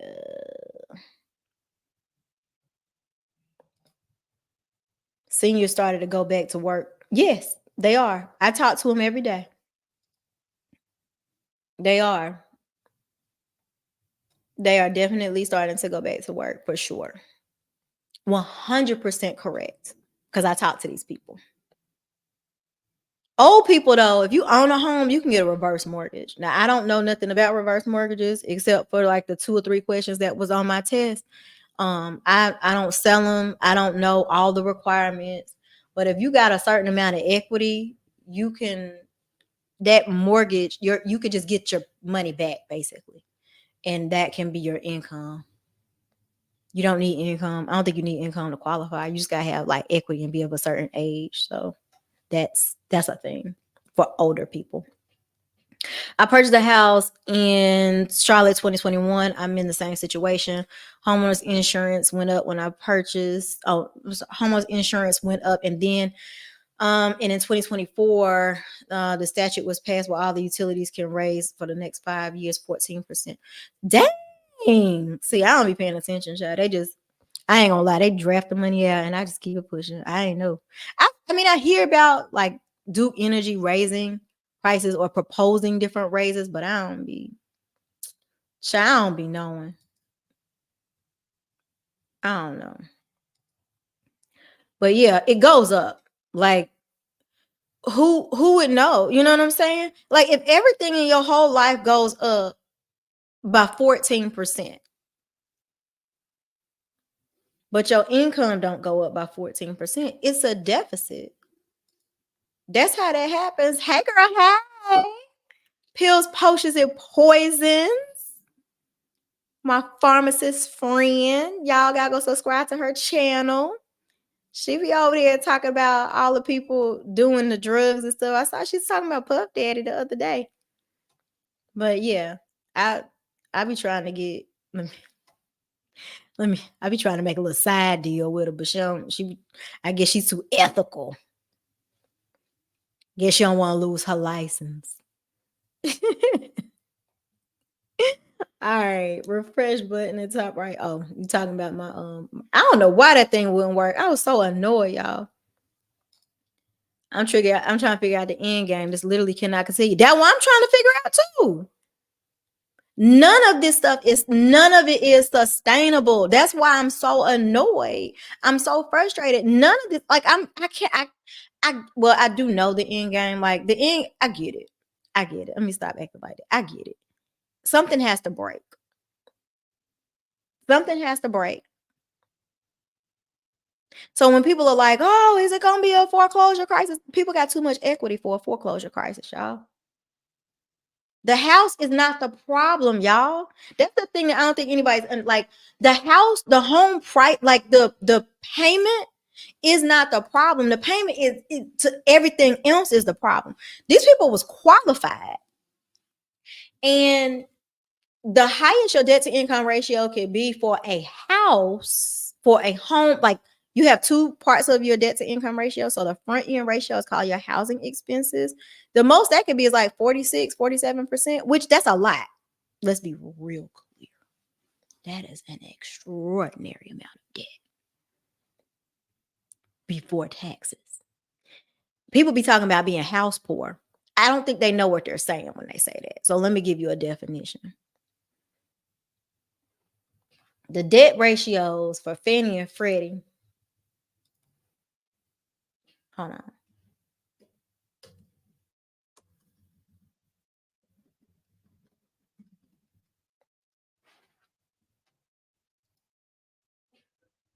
Your front end, a debt to income ratio of 36% or lower is considered good for a conventional loan.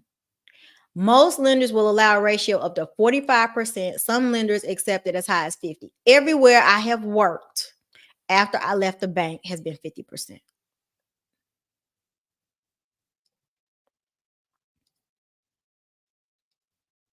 And you have to have compensating factors like money in the bank. But no. Reason number 2 why you should not be buying a house in 2024. Your pushy, greedy ass realtors. And it's not to disparage them because I don't like what is happening right now with the way that people are saying, well, they're not worth this and they shouldn't be getting paid that. That's not what I'm saying. What I'm saying is you all and us, mortgage lenders too, are being pressured by realtors to do more with less. We are being pressured by realtors to do more with less from people that they don't even own houses, y'all. Most of them do not own homes. When I laugh and I be talking shit, I'm saying it from a place of, oh, I know how this go. I had a foreclosure before. You can't tell me shit. Like, what you gonna do? How I be wrong? Can I be wrong? I can't be. Not only do I have empirical data or theoretical data. I have empirical data too. My experience cannot be discounted. And I'm not talking about the X's and O's. I'm talking about real fucking life. I know what it looked like when it's going bad. I know what it feel like when it's out of control. If I say $100,000 ain't that much money, please take it and run with it. I also realized too earlier when I was on TikTok, my math is a little bit different than y'all's math. My math is based on 50% of your monthly income. So when I be like, that ain't no money, once you start subtracting out your car payment, your student loans, you ain't got no money left to buy a house when the payment is $3,000 a month. And hardly ain't nobody getting no mortgage payment for $1,500 a month. So you out of there. And the realtors know it. And again, it's not a personal attack. What I'm telling you is, I was raised here. The only people that was here when I came in was the OGs. They had been through the fire. They knew what not to do. They knew, because why? They seen the people go to the penitentiary doing some of the stuff that was being done. The people that just got here in 2020, they don't know. They have no context. No, I wasn't around in 2008, 2010, 2012 doing this, but I had a house and I had a foreclosure in 2011. And the people that raised me, they knew what not to do.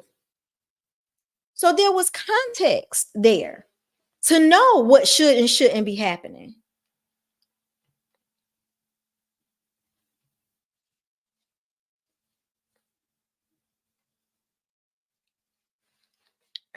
There's nothing wrong with being new, but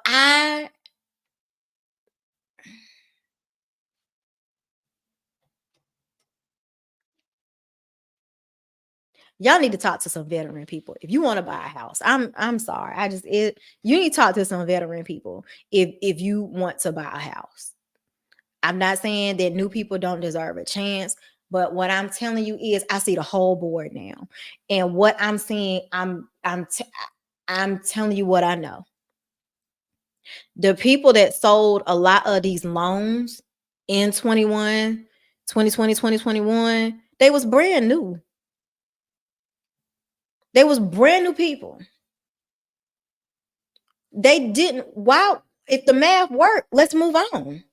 Why put context to it when you don't have a life experience or past events or really that many past customers or clients to be able to add context for you to be like, this is a terrible fucking idea.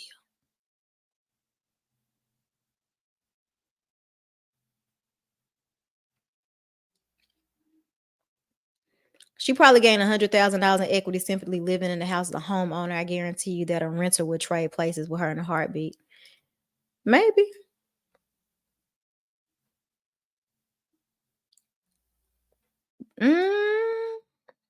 That's not true. Joe Biden has nothing to do with this. Joe Biden did not start this.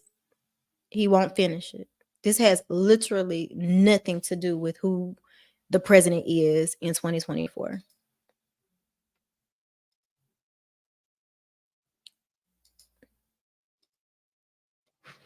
Sean says Biden has nothing to do with this. She explained in her last live how we got here has nothing to do with the president. You're correct. It has absolutely nothing to do with that.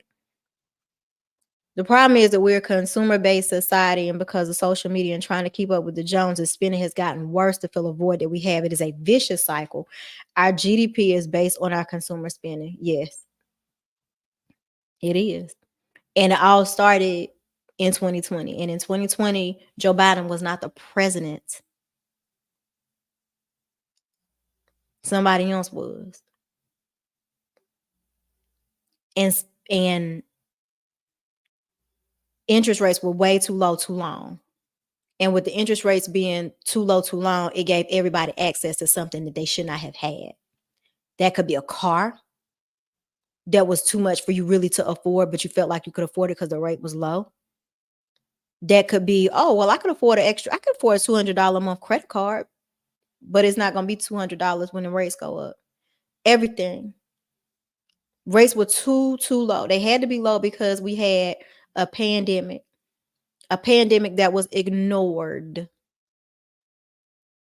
A pandemic that started in 2019 that was ignored by the leadership of the country, ignored, laughed at even.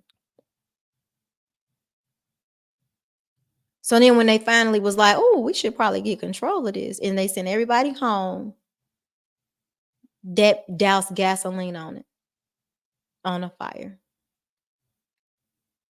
Rates had to go up to slow people down and to save them from themselves because they didn't know no better. They just spinning. The good times continue to roll. People do not understand economic cycles. And I'm not an economist, so I ain't finna sit here and try and teach it in great detail. But what goes up must come down, and we all understand that. That's basic. People have not done research or plan. There's programs that help with purchasing, financing, and purchasing and refinancing. They're nonprofit programs.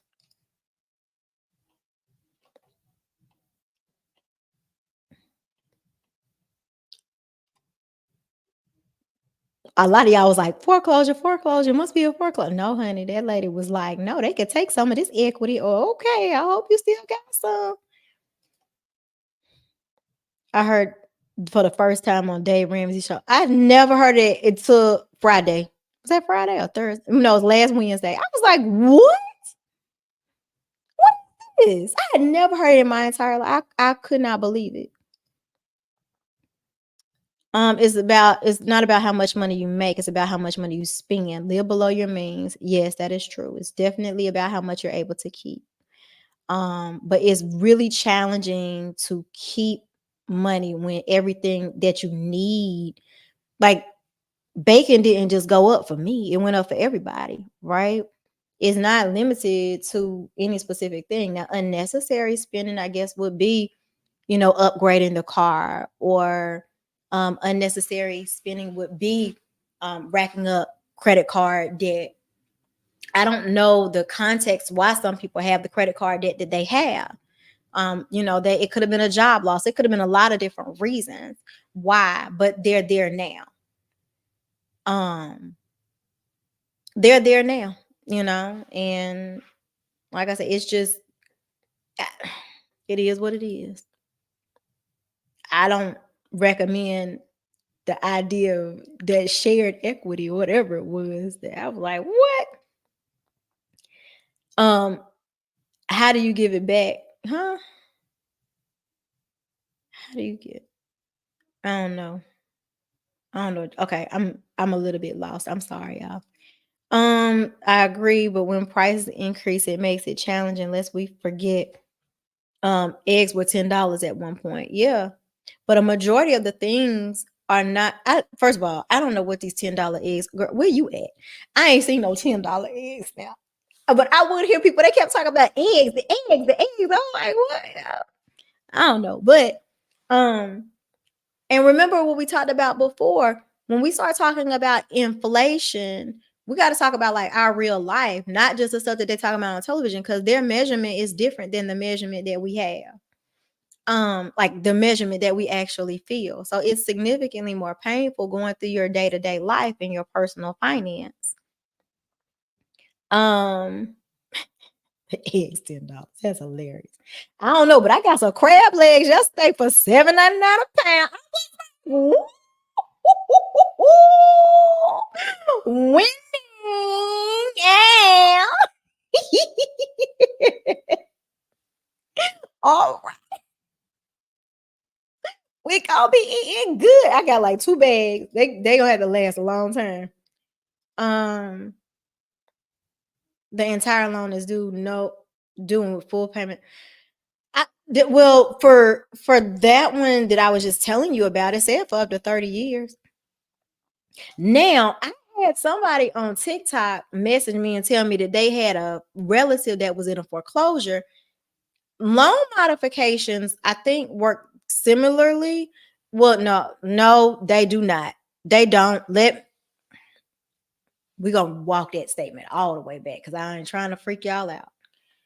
When you talk about like it being due in full, usually when the loans are modified and they put whatever you owe on the back of the loan, it doesn't extend out like it's due when it's due.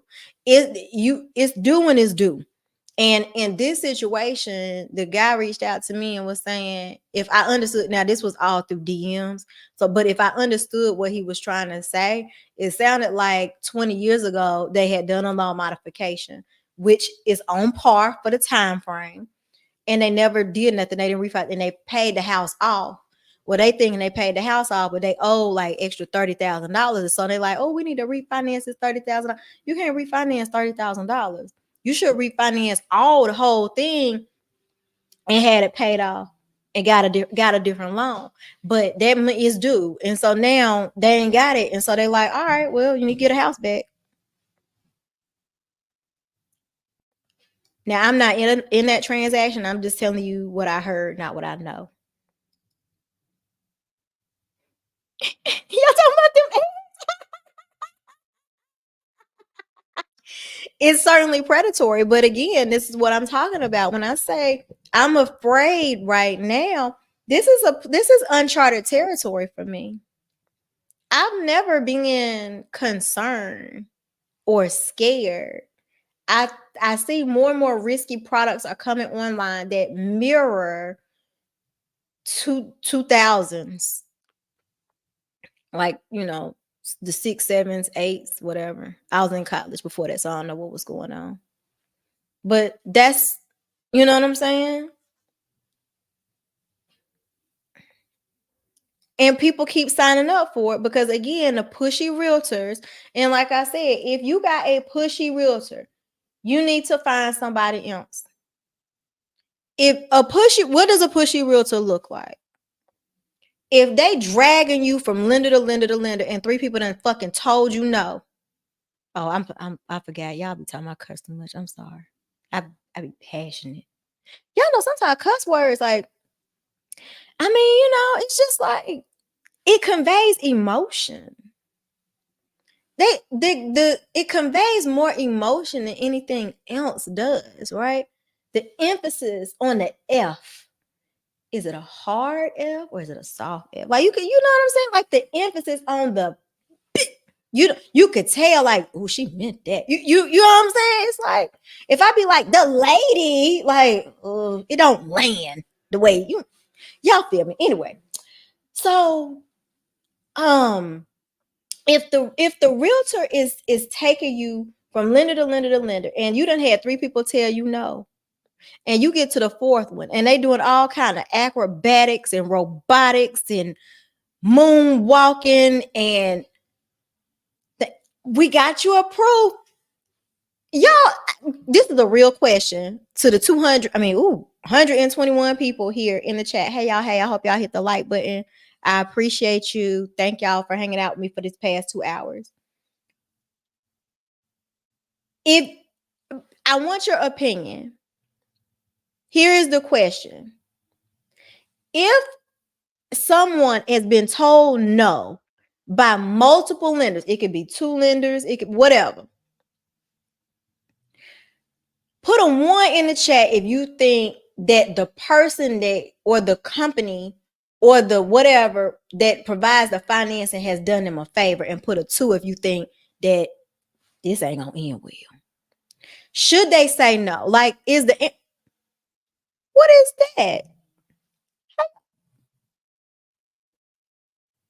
Did y'all see them balloons? How you do that? Did y'all see that? Okay, whatever. Anyway, I'll figure that out later. But I'm curious to know is that a good thing? Because I am of the belief it's not. You need to go and take your behind somewhere and you sit down and gather your life. The companies have told you no for a reason. Why are you trying to put a square peg in a round hole? And as the realtor, why are you helping somebody facilitate that?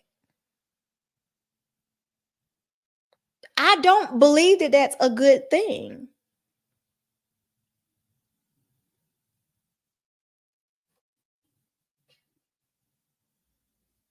I just don't.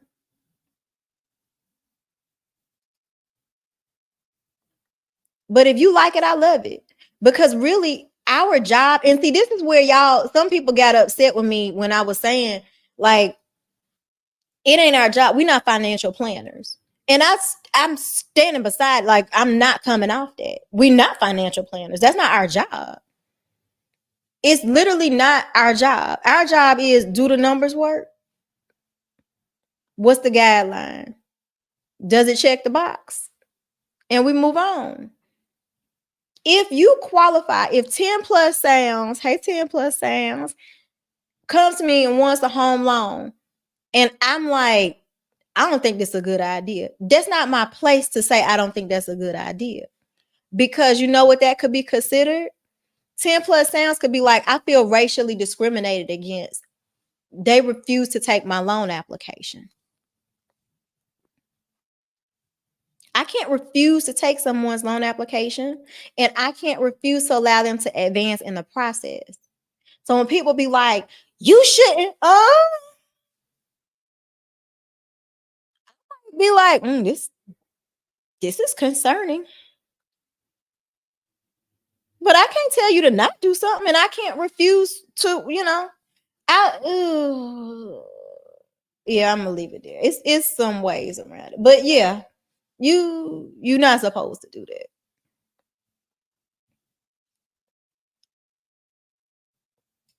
How she gonna refi when the rates? How she gonna refi when the rates go up? Because I think they got in over their heads. They could have.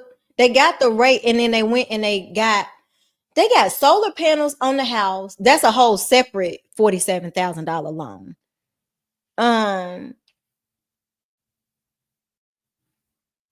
What was it? Shit. They owed 233 on the house.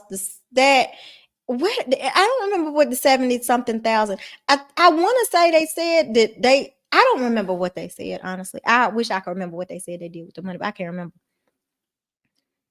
That's what I was told. We having to make a mortgage payment and pay back down payment assistance. I'm gonna talk about that. Yeah, please hit the like button. Thank y'all. People were advised wrongfully. But you see, y'all, again, is loan products out here for everybody, right? For whatever your scenario is, somebody's gonna create a product for it at this point. The banks are like the casino, they always win. When you buy a home, you know that you're gonna use more credit without understanding, still seeing without understanding and seeing the paperwork. That is true. But it's not on purpose thing. Like now let me be very fair. The information is overly communicated. It's just not up to us to read it to you. That's what the whole overhaul, that whole Dodd-Frank and all of that was, the CFPB, all of that is there to protect consumers. It ain't there to protect us. We the big bad wolf.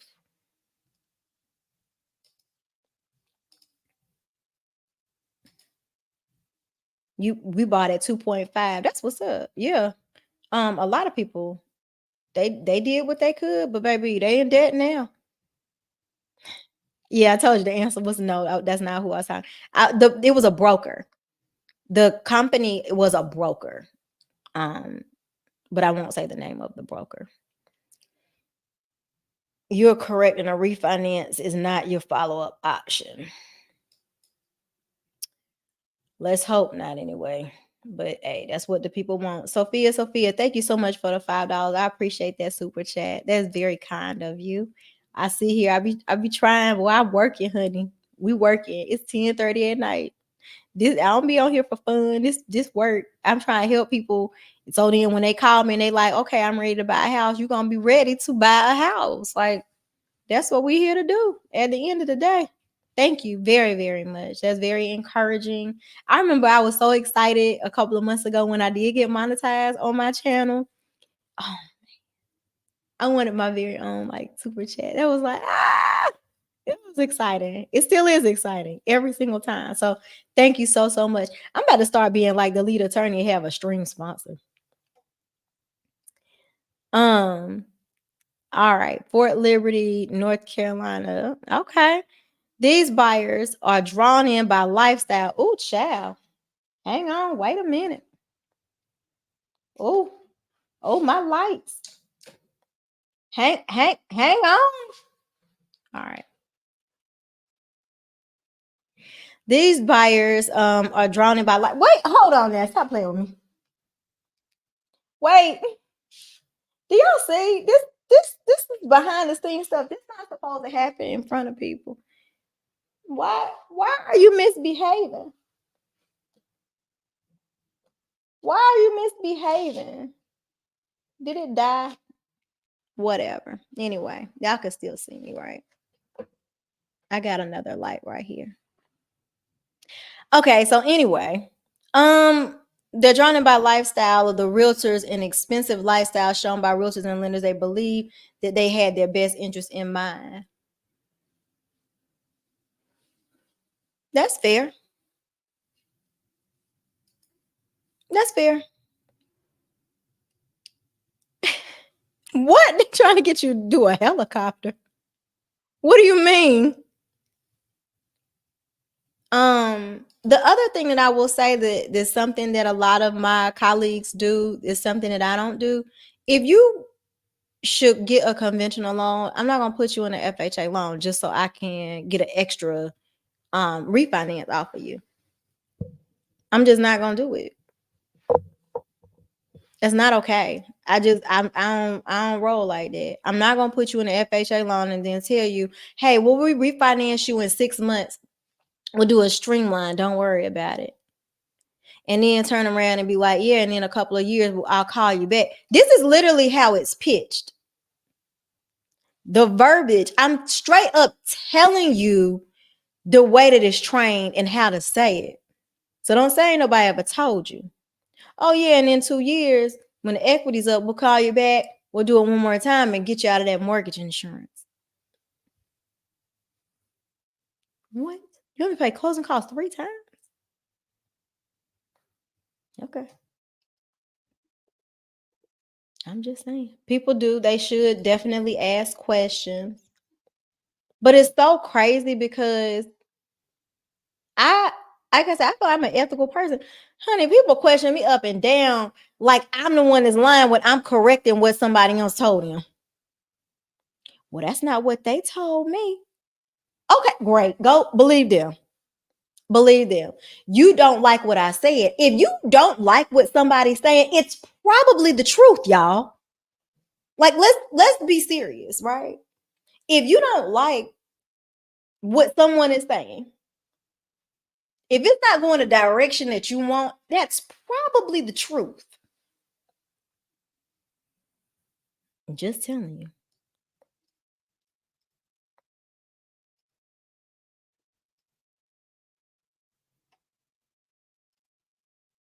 Yep. Yep. That's exactly, yes. 100%. Very casually. Now, hold on. To be fair, that was true 2-3 years ago. Because we seen everything was going up so fast. Now somebody tell you that today, please don't believe it. Values are not going up 20% year over year. I mean, it might be, I don't know, 8 or 9% year over year in some places.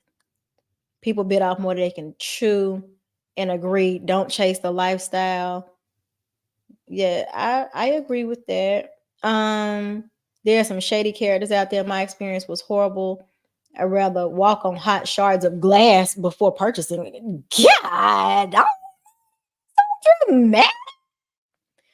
Woo, child. That Okay. The drama. That was funny. No.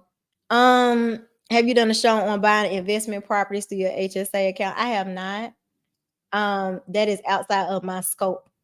I don't really talk to a lot of investors, so I would not be able to have a deep enough dialogue about that to have any significant impact.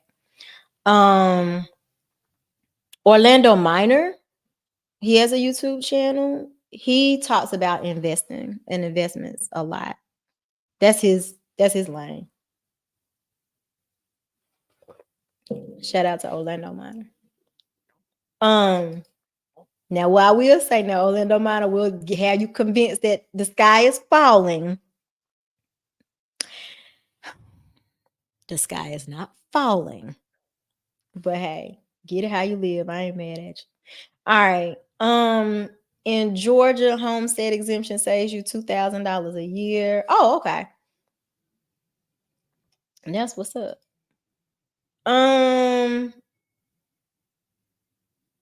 Hedge fund. I am not finna put that up there. Why are condos bad? Condos aren't bad. Condos are not bad. I didn't say condos were bad. Condos aren't bad. There's nothing wrong with them. They're just more risky because they are all practically identical and they're in such close proximity. So if a few of them start to go south, then I mean it plummets the value on everybody. So there's not a whole lot of things that you could do to uniquely differentiate yourself from the next unit. Let's not forget what happened in Florida. The building fell down in the middle of the night. Also, too, they're heavily dependent upon the HOAs to do all of the maintenance and the upkeep, everything. They could get sued. Far more likely for them to get sued than it would be for a HOA or association for like single family communities, because the responsibilities aren't as great. If there's a fire, that sort of thing. So they're not bad. They just have a little bit more risk. That's all.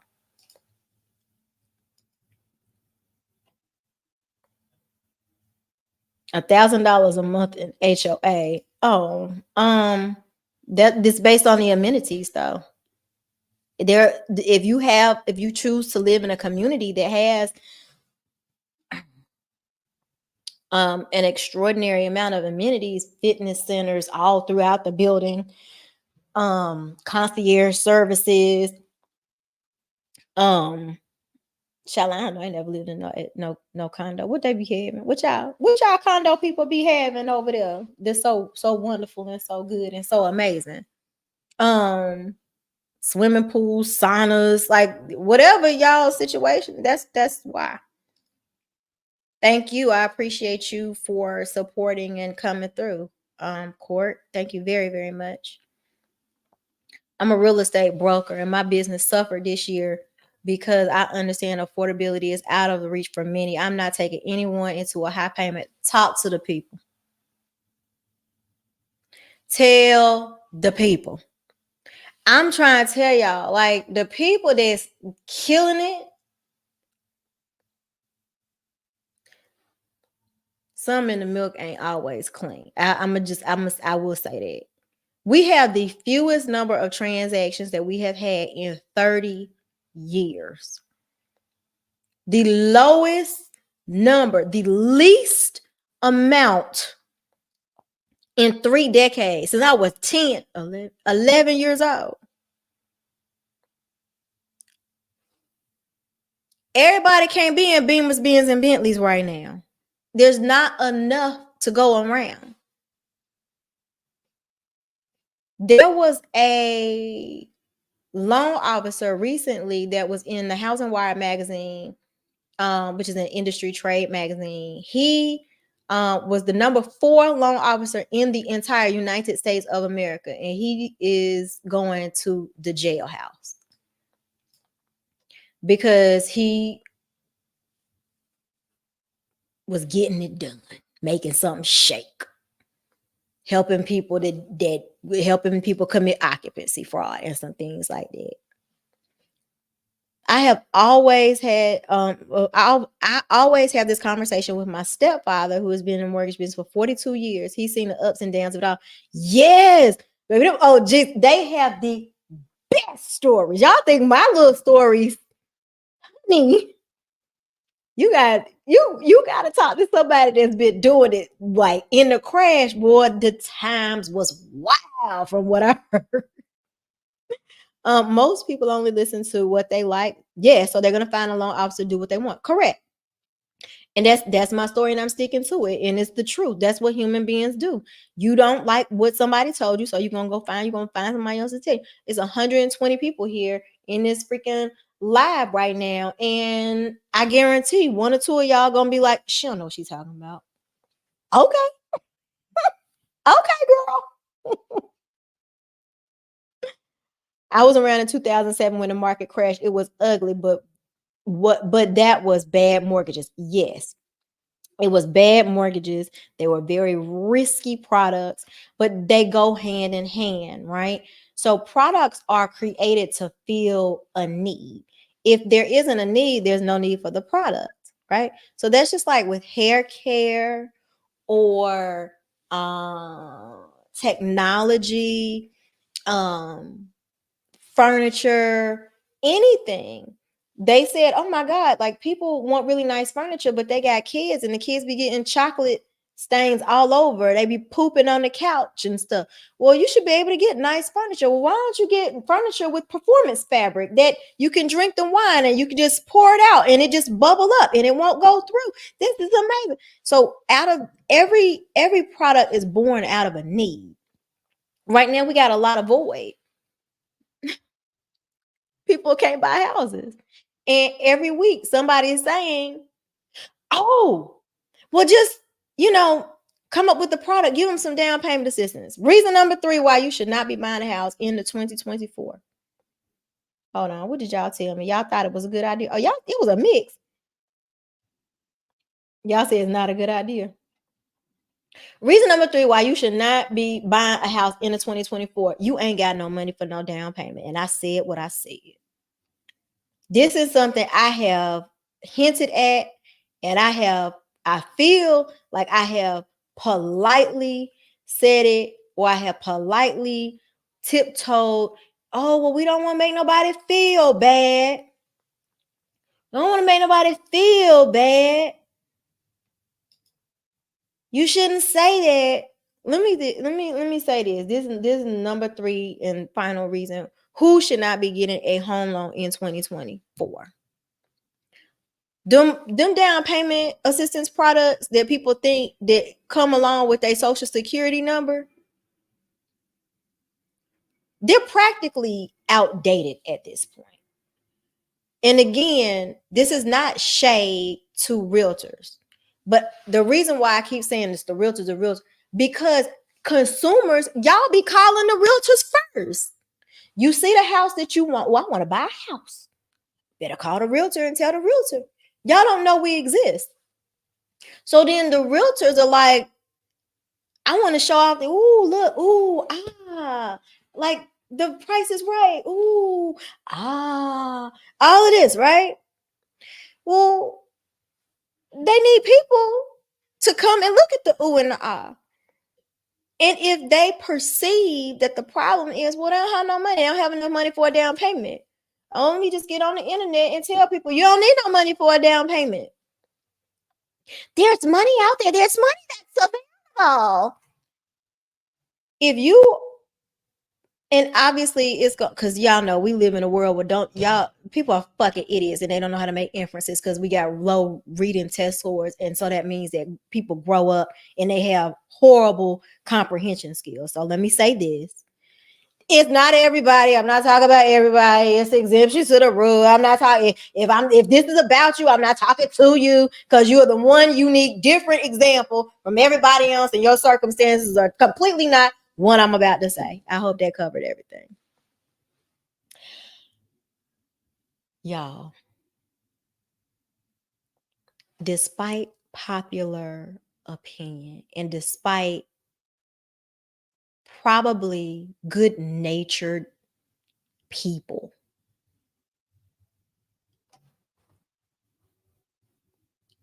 telling somebody it's a good idea to go and get $100,000 in down payment assistance and stack it. There's $100,000, $120,000 is available. Okay. Now, this live is not about the intricacies of down payment assistance, but just understand nothing is free. No one is giving away anything. But the point that I am making when I say this, I've never said date the rate, and I won't. Please don't. The point that I'm making is this, and I want you all to follow my logic when I say this. If I just said, you got the young lady that's like, oh my God, like I could afford the house when I got it, but then life got expensive and everything else in my life went up and whatever. Where is the shit? Somebody had to comment, and I wanted to highlight it, but I'm too far gone. I don't know where it is now. Somebody had to comment that basically was like, you should have $200, $300 in your budget for stuff to go up. You should. How do we know that you won't? Here, y'all want to hear the best lie that people tell themselves? I'm gonna use other people's money. Okay, well, we're past that. That whole like cool OPM. Y'all remember when that was a thing in 2020, 2021, and y'all couldn't get enough of these festivals and going to get free money and out you trying to hustle your way through life. Y'all remember, y'all know I'm talking about the people that was doing.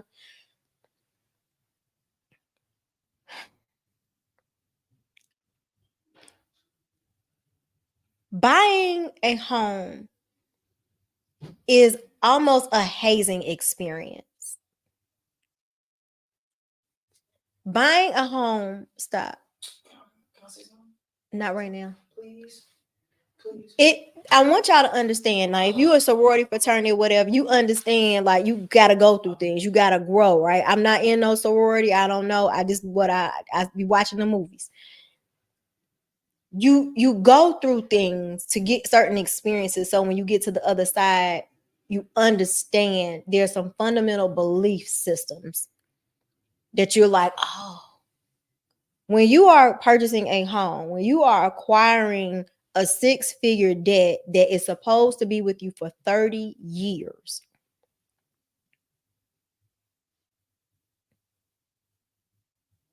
If somebody just give it to you, you're going to be like, oh, that wasn't hard. That. It's not supposed to be as easy as going to Walmart and picking up a pack of cotton balls. Getting a house with bad credit, if somebody, oh, let me fix your credit real quick, and you prop them up with a fake credit score, like with a authorized credit user or something like that, that does not make them someone that is a bill payer. You are a bill payer when you pay your bills almost on time, every time. You get to the point when it becomes such a part of you, you will lose your shit if somebody make a mistake and say that you didn't pay something on time. It happens. You become somebody different. Now, this is a somewhat religious perspective, but if you tithe 10% and you gave that 10% to God, you wouldn't have the debt that you have, because that's an automatic buffer of money that you would not be spending. That's true too.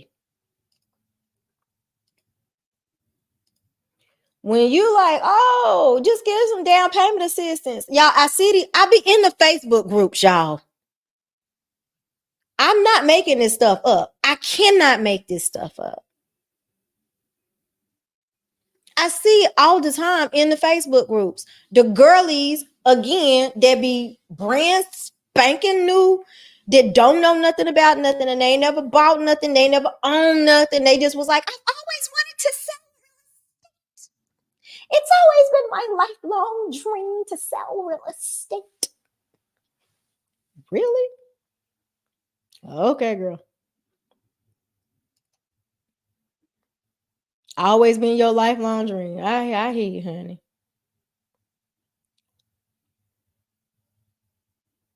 So now you like, hey, I got a client. Realtors. Hey, I got a client. They don't have no money.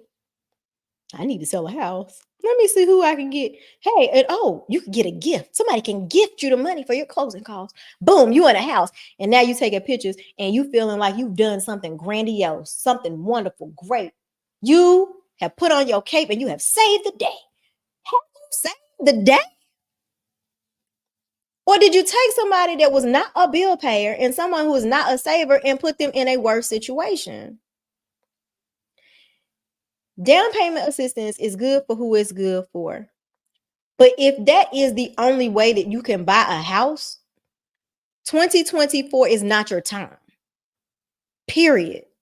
Now, if you call me and you want down payment assistance, I'll give it to you. Because you're grown. You're making a life choice.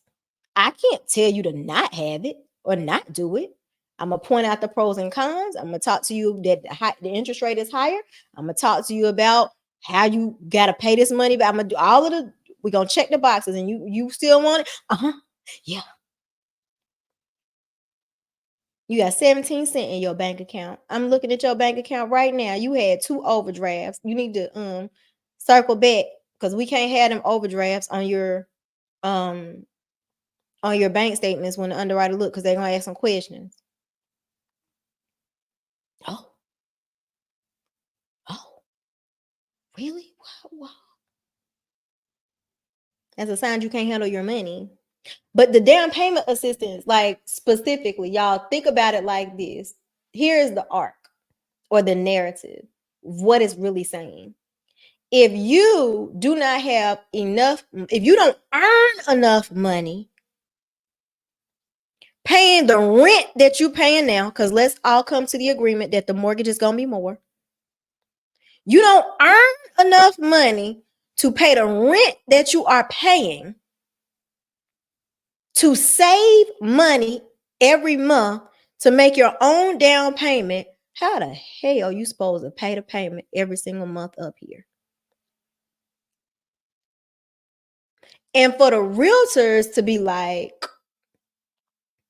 do it. Or and then when it go bad, or when they see people like online is complaining, they come and I would never tell. I ain't never said. I wouldn't.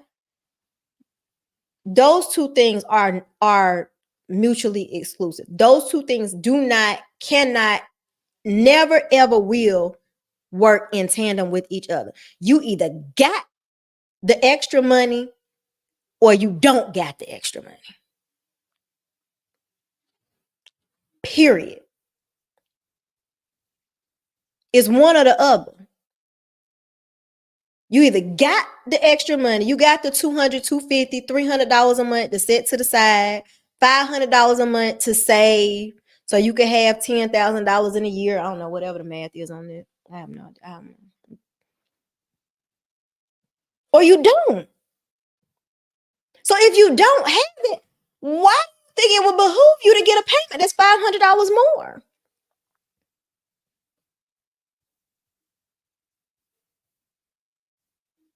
Miss Buyer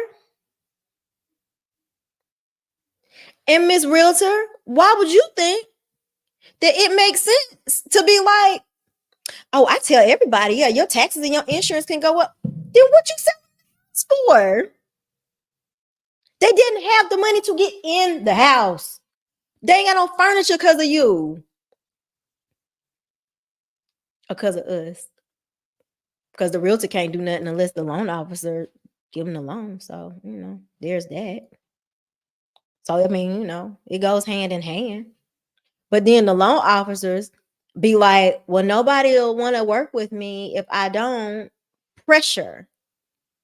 Everybody's pressure. So when I say I see the full board right now, that's exactly what I mean. I see it all. I see the whole picture now. The riskier loan products are coming out. They have the lower interest rates. The girlies get in the Facebook groups and they're like, who can give a loan to this person that absolutely should not have one? Somebody is desperate enough to raise their hand to be like, oh, I'll figure it out. They take pictures and ride off into the sunset, and the realtor don't call back. They done use you as a prop for their marketing and advertising.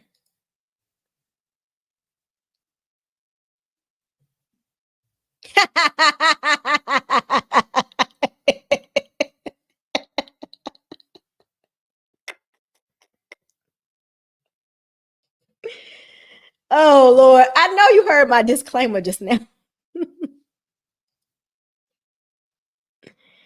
Everybody got choices. Todd said we are not financial professionals. We know the difference between down payments and clown payments.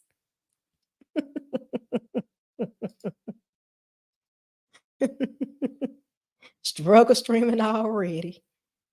Yo, why is refinancing promoted more than recasting? Recasting seems like a better option because in order to recast, you have to have money.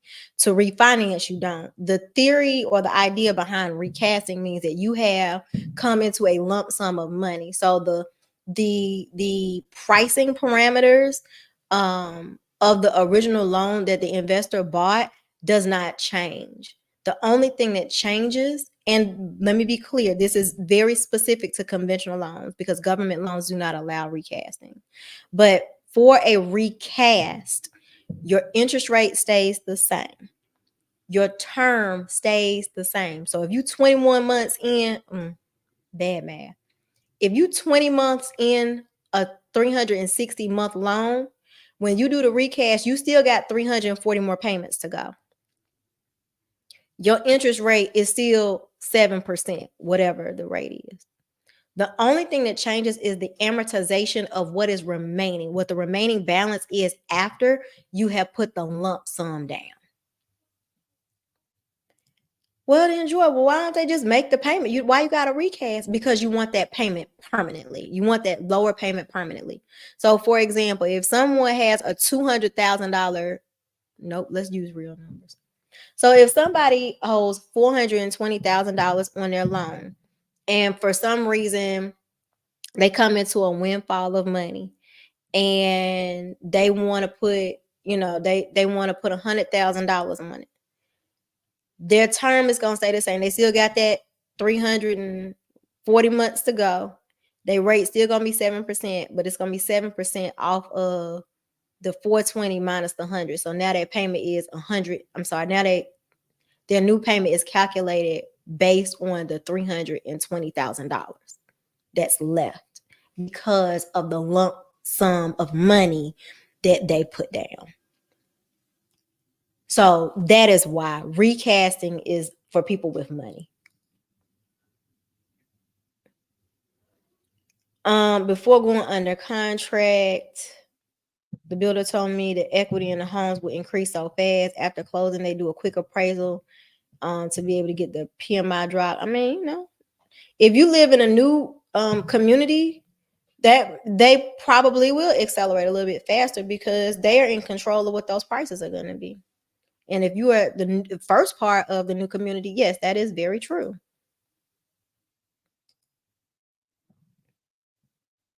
Yeah, he's something else.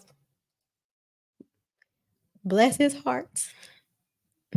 The rental dude have you thinking home ownership is impossible. Oh boy, that Orlando. He tells everybody the housing market is crashing, but stay buying rental properties. Come on, somebody. See? He's smart. He's very smart. He's very, very. I've the lead attorney had a YouTube mastermind group, and he came in and he spoke to us. He's very smart. He's very knowledgeable, got a lot of experience. Like he ain't just fall off the turnip truck yesterday. Love your channels. You discuss the hurdles of a home buying process that nobody talks about. Yeah, but nobody want to hear that. Y'all know what the people want to do? They want to call me to fix the problems of somebody else, and then I don't get paid the commission for it. They'd be like, "Oh, Joy, I just went under contract. Can you what? Y'all better stop playing with me." No shade. I work on commission and money from YouTube. Somebody put $5 in the collection plate. Thank you. I'm happy to help how I can, but I can't do somebody else's job for them. But all jokes aside, I do think that is important because again, I promise y'all understand when I got on social media about 3 years ago as a loan officer, because they don't play that at the bank. Like if I work for the bank, y'all wouldn't know me. They don't play that. You better not be on the socials. No, they don't want no reputational risk. They ain't.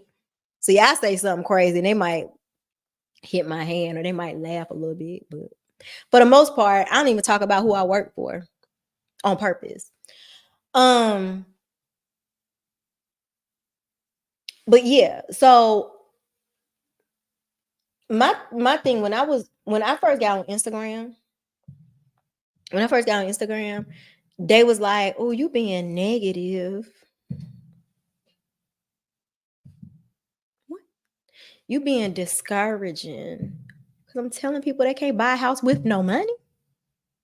Well, it might be somebody out there, and they only have $4,000, and you told them that they don't need to buy a house. Like it still stands. Like I don't know why people be dying so hard to be the exception to what somebody said. I said what I said.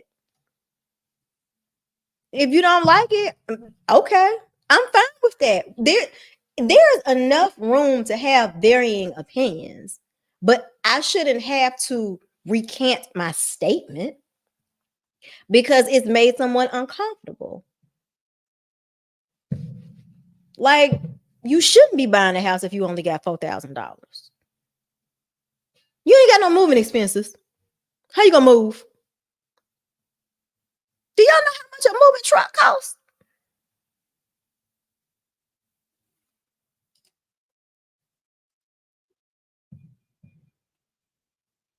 It's freaking crazy. Y'all should see the conversations and stuff that we have. And when I tell y'all that people are in debt, I pulled a credit report that had 51 trade lines on it. And I'm not talking about over the course of life. I'm talking about today. Like you actively paying out $200 here, $300 there, $40 here, $6 there, $89 here, 51 times. How do you keep up with that? I had 5 credit cards. I would be forgetting. I'm like, shit, forget.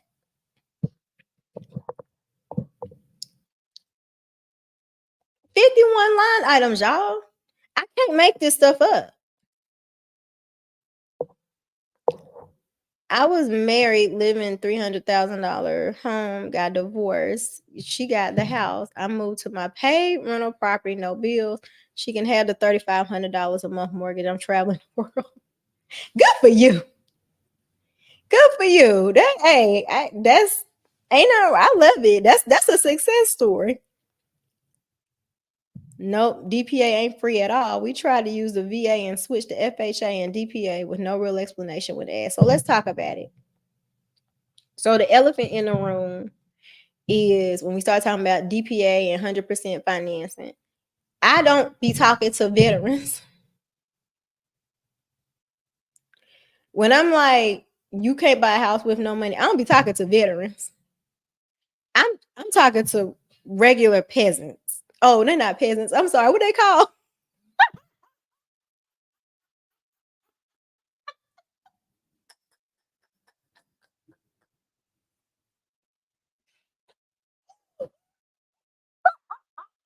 Wait, hold on. Hold on.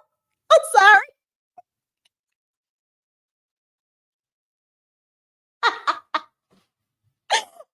Civilians.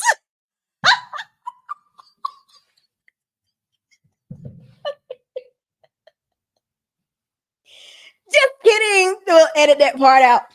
I was talking about civilians.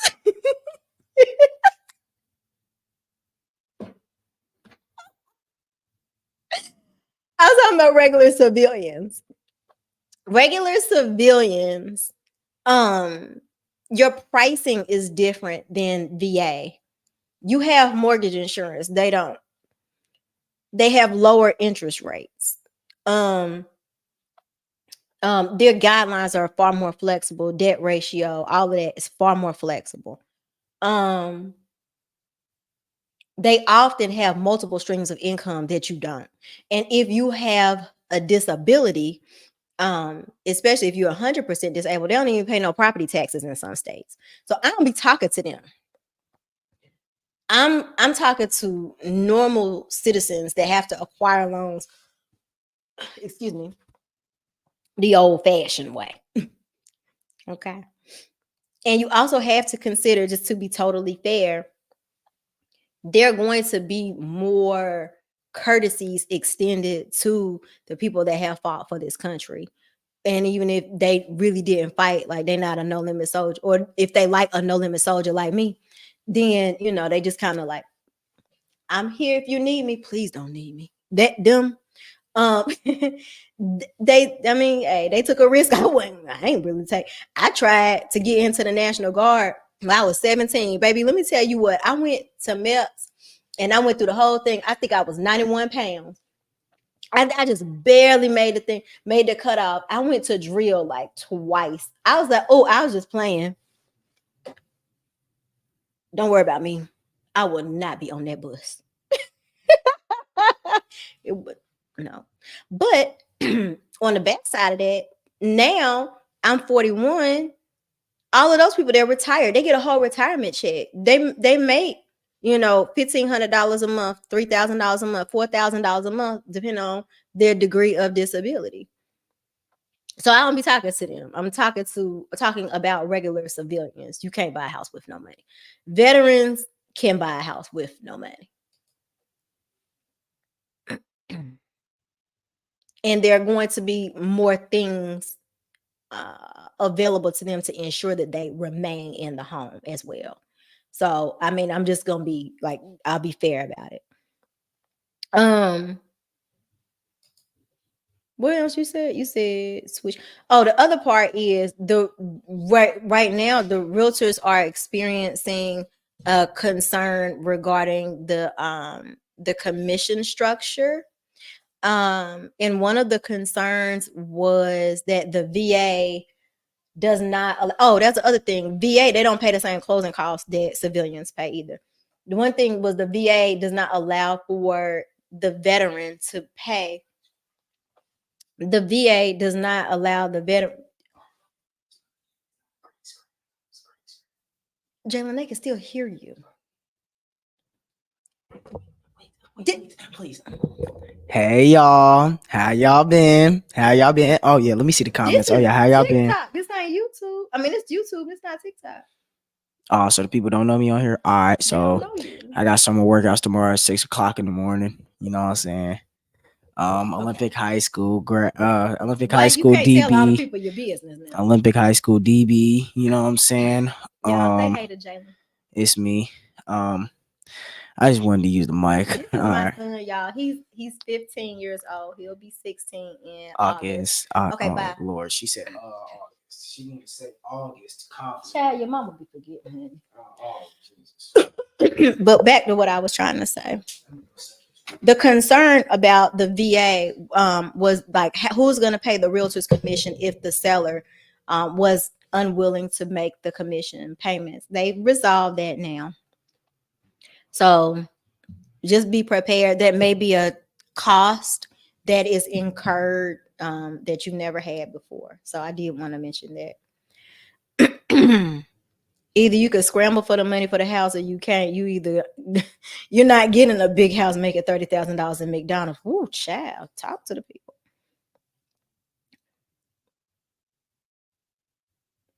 Now, BJ, why are you being so extreme? That's a bit much. 50% of the house. That's a bit much. What? Social media is fooling people. They think that being a realtor is easy. Statistics so 70% retire the license the first year. It's 100% commission based and not for them. Well, it sure wasn't for me, honey, child. I tried had me a little license, I thought I was gonna do a little yang, little whatever back in 2007, 6, 7, whatever year. They have a lot of startup costs, and I ain't had no money. So there was that. That was a very short-lived career that didn't do nothing. Child, let me tell you how many times I failed it. I had to take the class 3 times. Definitely 2. Absolutely 2 times. It might have been a 3rd. I passed the test though, like when I took the actual exam.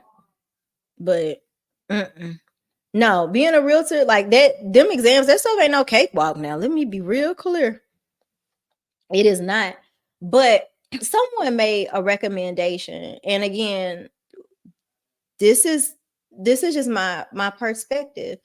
Being a loan officer, being a realtor has such a low barrier of entry. Anybody can hop in when they feel like it. They jump in, jump out. It's, I'm a realtor.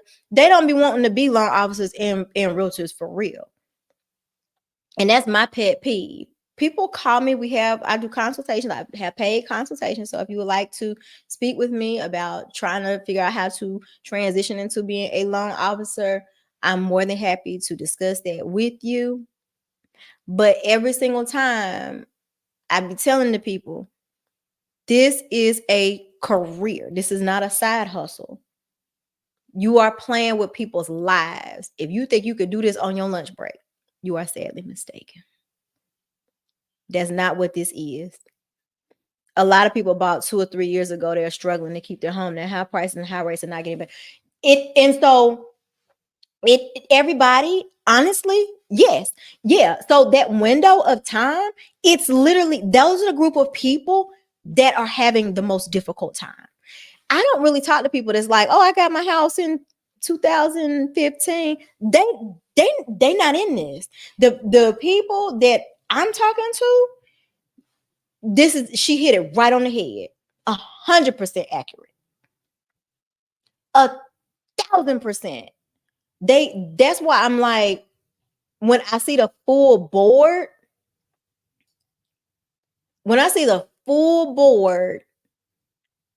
it was a lot of stuff that was happening, a lot of activities, a lot of things that was happening that shouldn't have been happening. And I tell y'all, it was people that got into the house that was never supposed to be able to get a loan because the interest rates were so low. Now I gotta think about that. What goes up must come down. Oh, you Sophia funny. She said, show Joy some love for evangelizing the mortgage gospel. Come on, somebody talk to me. Can I get an amen? Well, wave your hand. Something. All right, y'all.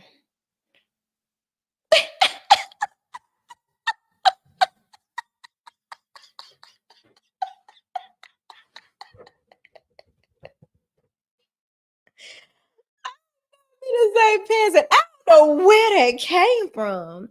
Peasant. No, civilians. The veterans are somewhat superior to us, I would say, but not royalty. They're not royalty at all. Oh man. That is hilarious, man. My little baby, y'all. All right. 704, not 980. Come back when you start paying a mortgage. All right, come on, 704-9980, y'all. My son, I'm very pleasantly surprised what he has picked up about learning the mechanics of mortgage. Because I mean, I used to drag him to work with me. Yeah, I'm telling y'all, I done seen all sides. I was broke. I had a lot of money and I got broke again in mortgage. It has ebbs and flows. It's highs and lows. A lot of people. So for the people that's like, oh, I want to be a loan officer, I want to do it part-time. The only people that's doing it part-time, they're doing it part-time by accident. Okay. They're doing it part-time completely by accident. They don't mean to. Same thing for realtors. Most of the realtors, the OGs, they're like, no, this is a career. This is what I signed up. Like, this is what we're doing. Like, we'll get to the money. It's not a side hustle. Being a realtor, I don't think is a side hustle. Even though you can see people that are quote unquote successful at it, it's a profession and it should be treated as such. And like I said, I was very serious. I did a TikTok and I said, some of y'all can't come sit with us. The girlies that want to be realtors and loan officers at the same time, find somewhere else to go. Because I can tell you what I know and not what I heard. They get ready to shut that down. All this double dipping, they're going to shut that down. That requires a whole separate video, which I am going to talk about. Having your realtor be your loan officer at the same time. Oh, Phoenix. Hey, Arizona. Who is that? VA suspended that rule. Yeah. That's what I was saying. Yeah, you can pay or whatever. It's an expense now that you did not have to be worried about before. I took the exam. The HUD tripped me up. Baby, let me tell you. Yeah. That was my downfall. I could not calculate. One, I struggled with the escrows. I remember I struggled with them escrows. I could not understand for the life of me. And the other thing I remember like ruining was being able to calculate equity. It was over. It was over before it started. It was over before it started for me. I'm telling you. Freudian slip.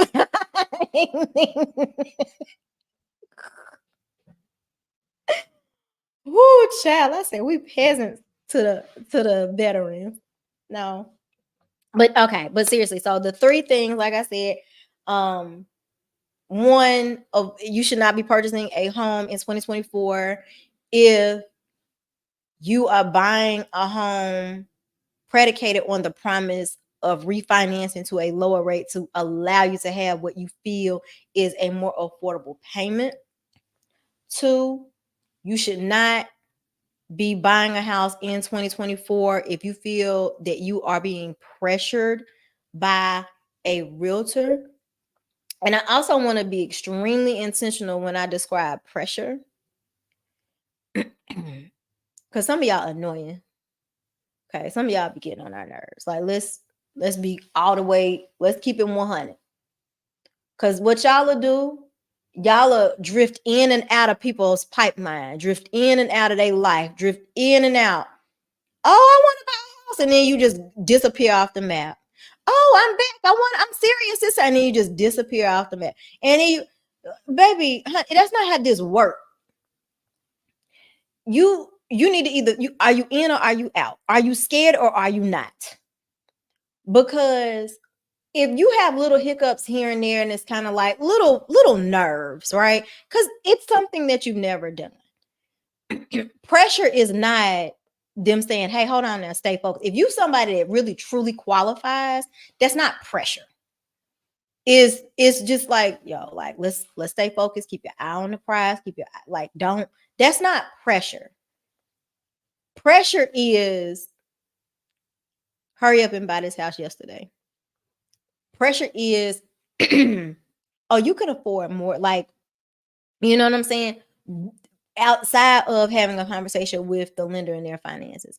If you have to start venturing into creative finance, oh, I know a lender that could do such and such and so, and they start redirecting you to something that's gonna allow you to push your limits up a little bit, like, y'all, I would consider that to be pressure.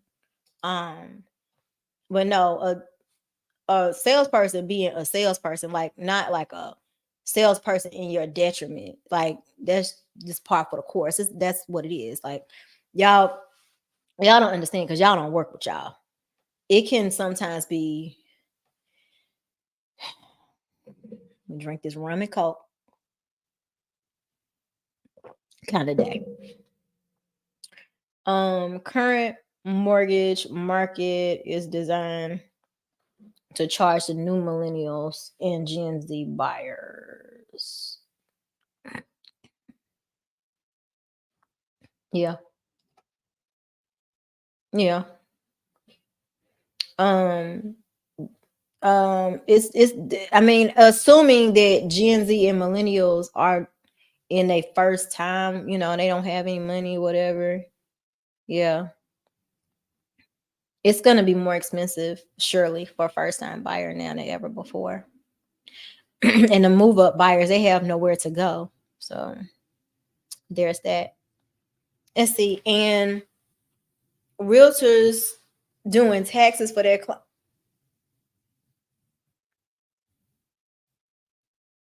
let's please let's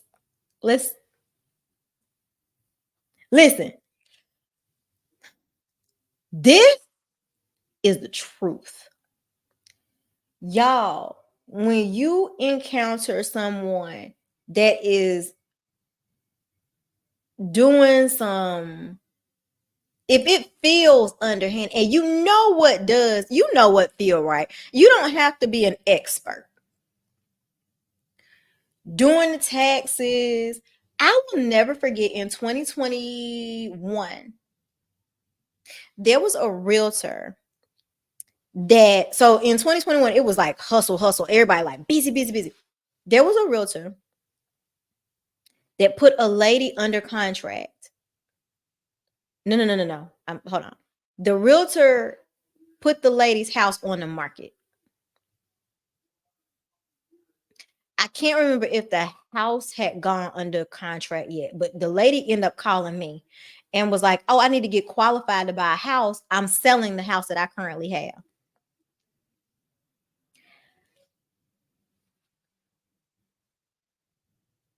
You can't buy no house. You don't qualify. Take your house off the market. Why that realtor called me? Why the realtor called me to tell me, oh, well, it'll be okay. I'm just tell her. The realtor owned other properties, and the realtor said that the lady who had put her house on the market gonna be homeless because she couldn't buy a house because she didn't qualify. Told me that it was okay because she could move into one of her rental properties. Okay. Shady stuff like that. That ain't normal. You shouldn't do that. Y'all know what shady look like, walk like, talk like, feel like. You do know. You just go along with it and want to act like you don't know that you know. Y'all know what it look like. But this the one. This the one right here. The realtors doing the taxes for their clients. So they always, yeah, you right. Because shouldn't nobody, like I said, right now, the way that home loans and like the market, there's just really not that many people just like knocking it out the park like that. Like something is amiss. Something ain't right. You are 100% correct. You are so right. And hold on, let me go back. And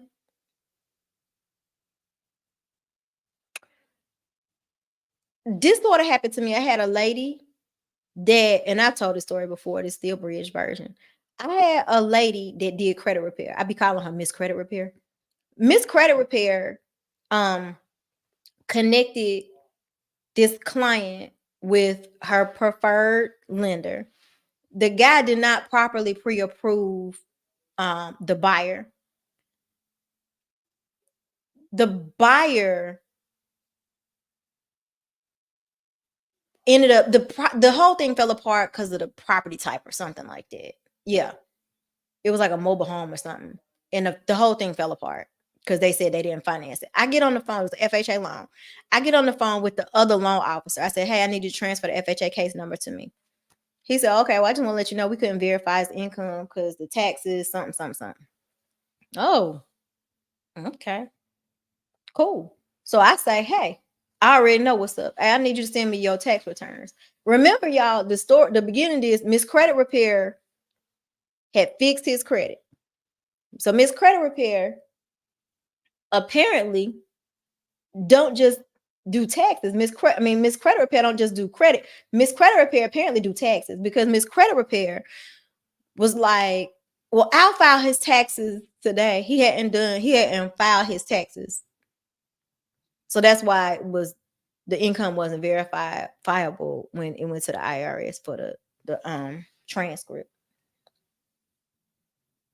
All this like rapper / actor / ice skater / realtor / loan officer, y'all put a red flag in the chat. When you meet somebody, these are 6-figure transactions. This is not to be taken lightly. This is not to be taken as a joke. No shade when I say this, but there is only a very specific group of people that fall for this shit.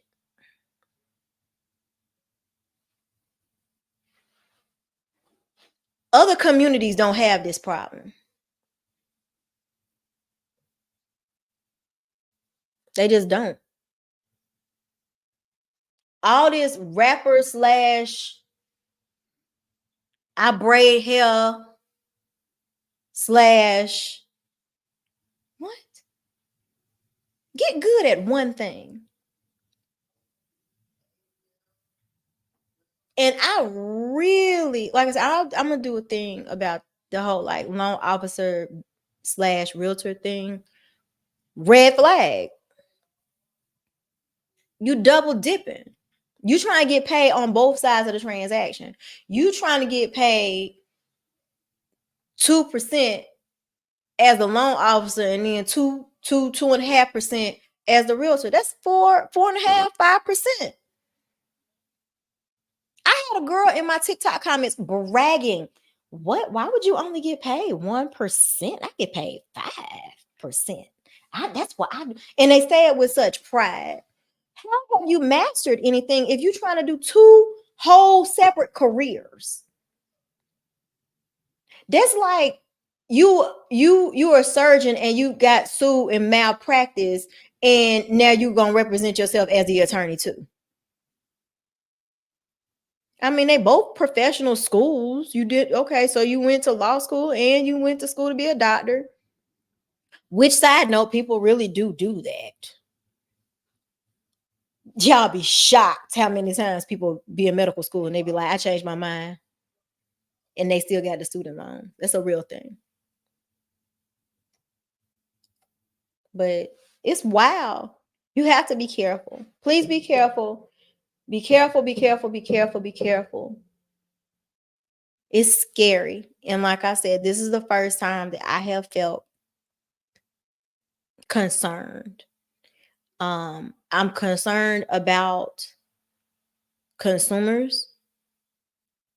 I am concerned about the industry, both sides of it.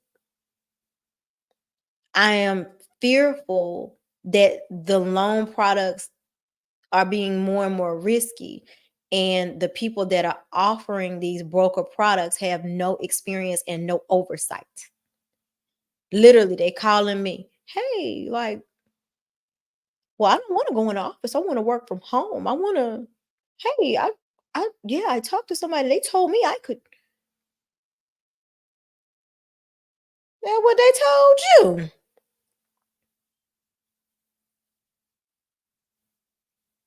And the same thing on the realtor side. Y'all gotta vet these people, vet these professionals. This lady said she been doing this. You said since what, 2004? That's a long time. You gotta talk to somebody got some miles under their belt.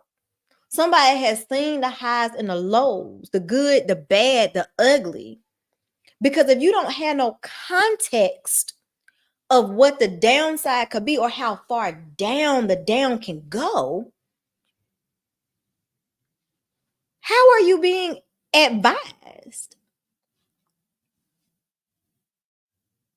Y'all remember Risa Tisa?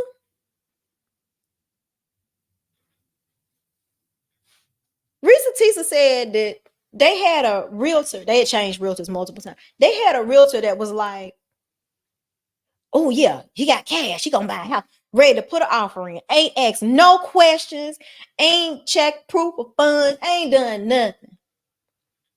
Something happened. It fell apart because he ain't had no money. And then they had the other lady. Her name was Amber. Amber was like, no, buddy. I need to see some money. I'm not showing you nothing till you show me some money. He refused to show the money. She was like, look, when you figure out where your money is, then call me. Them OGs, no God, they like, no, run me that letter. Run me that letter now. They're not dealing with foolery. They're just not gonna do it. And again, I'm sorry to say this, and I'm sure she's not going to disagree with me. The people that got into this in 2020, 2021, since 2020, stay away. I don't know what to say. They're not all bad because y'all, like I said, we gotta go to. Yeah, I'm not talking about everybody. I'm just saying, whatever. Not everybody, but you gotta be careful.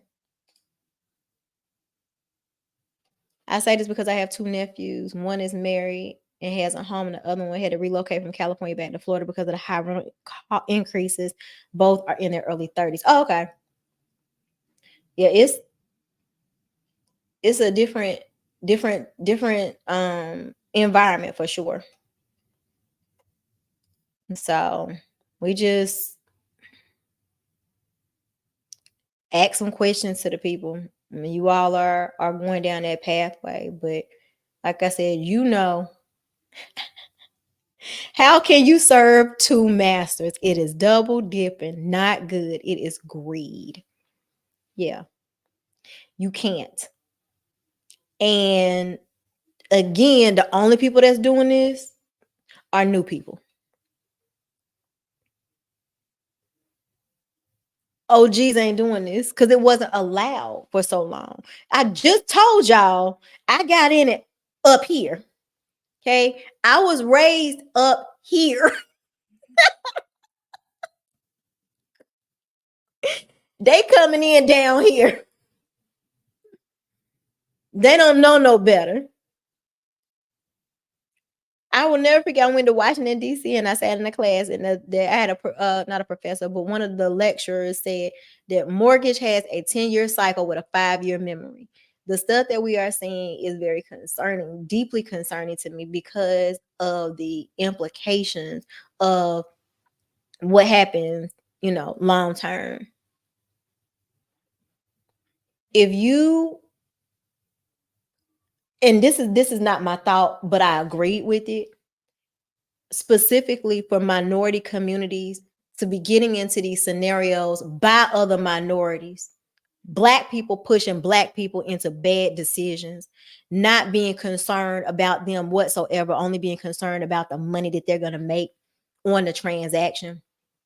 And in the same breath, be like, you got to support Black realtors. You got to support Black leaders. What? No, because you know the white person gonna say, they're gonna look at your file, they're gonna be like, you ain't got no money, and they're gonna keep it pushing. But for some reason, that's frowned upon. I'm very confused. But you don't have no money. I don't get it. But the thing is, they'll say this part is not my thought. This is somebody else's thought. The people that we see keep getting on the internet talking about, oh, I don't want to buy a house. Buying a house is stupid. It's a bad idea. All you doing is renting. It's forever rent. Are poor Black people.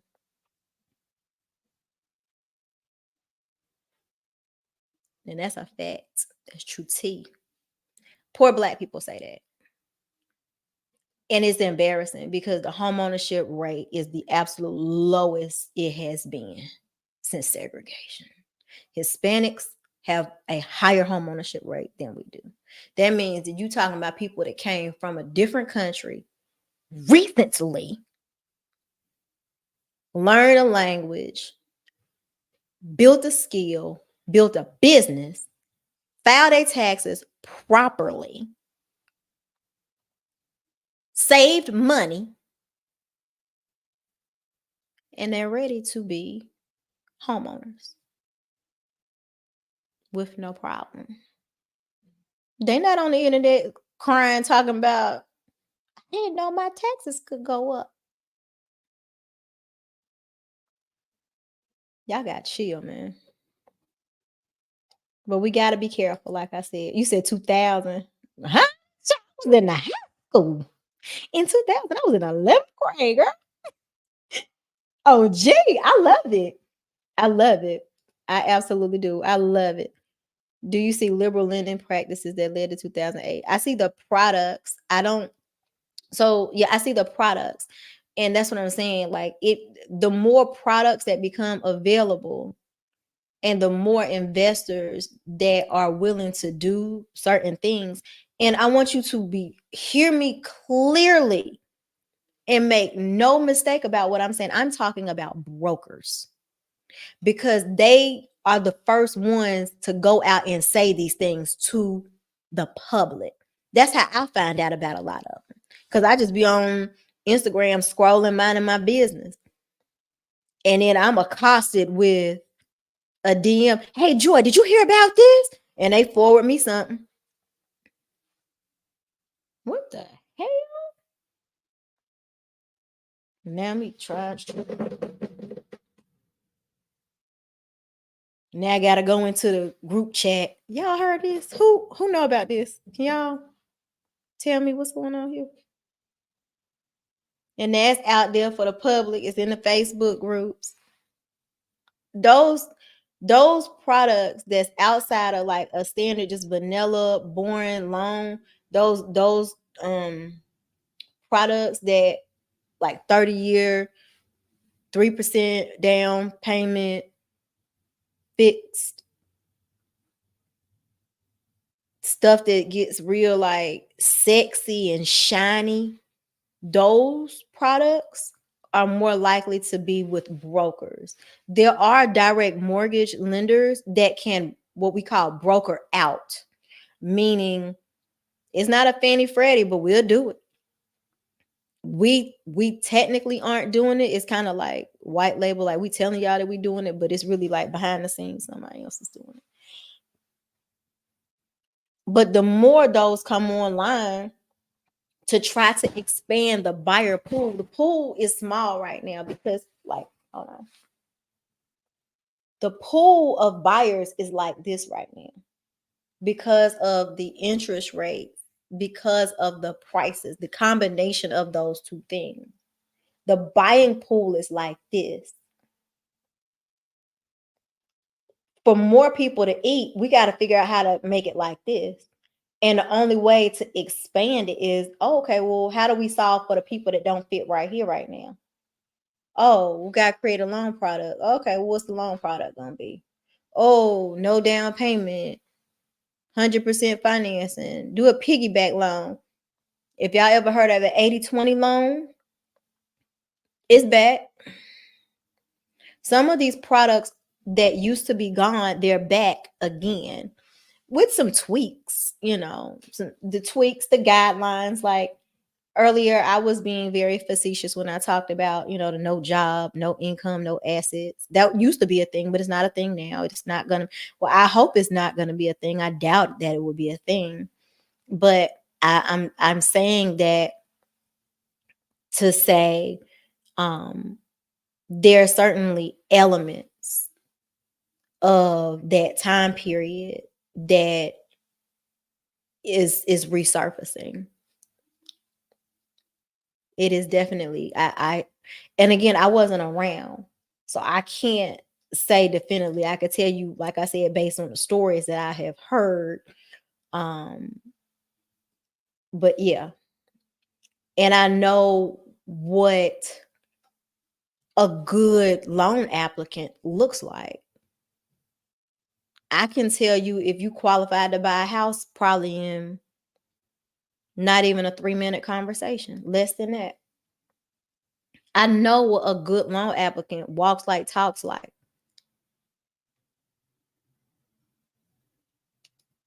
A OG knows in a couple of minutes.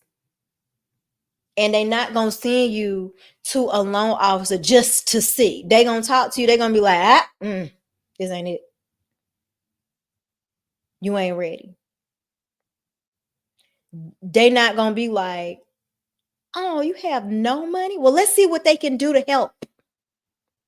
You don't have no earnest money? Let's see what they can do to help. Maybe they can finance your earnest money. I done heard some stupid shit.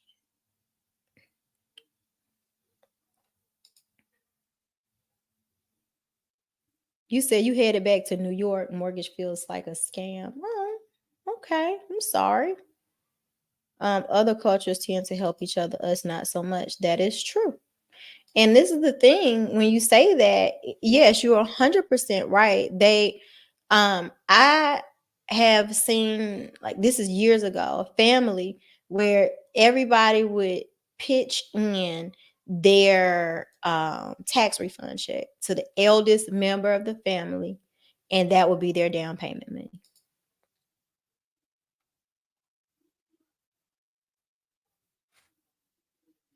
And that's true too. The bidding wars, they were looking on the internet and figured out it was easy. Yeah, they figured it was easy and there's a lot of money. And they was taking videos. Yes, they was having the best time.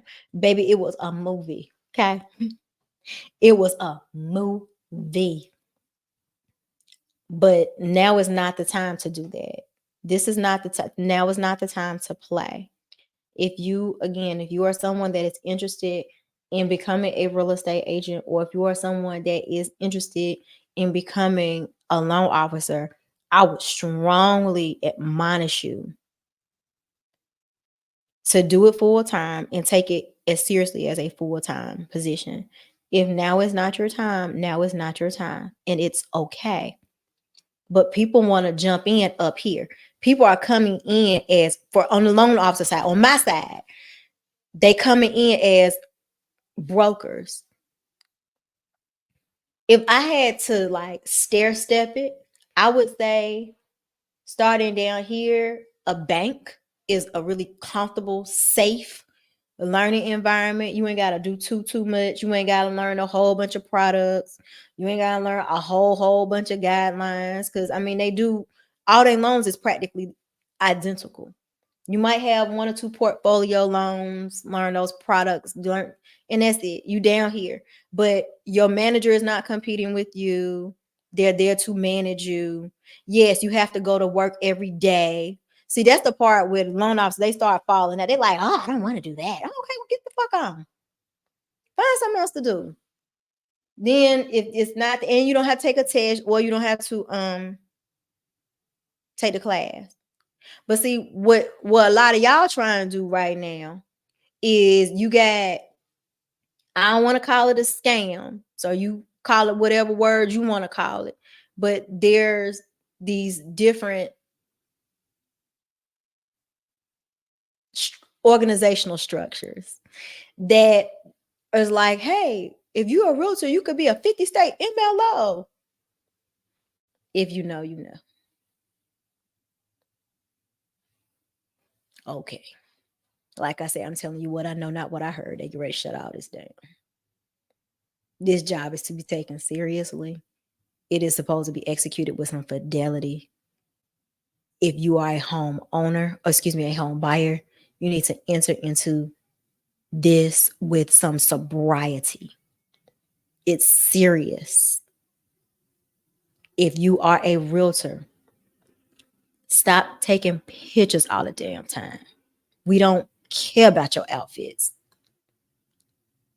It's serious. These are people's lives, and it's not okay to play with them. The generational poverty, you say it's generational poverty. Mama didn't own a home, so they're scared and they don't believe that they can.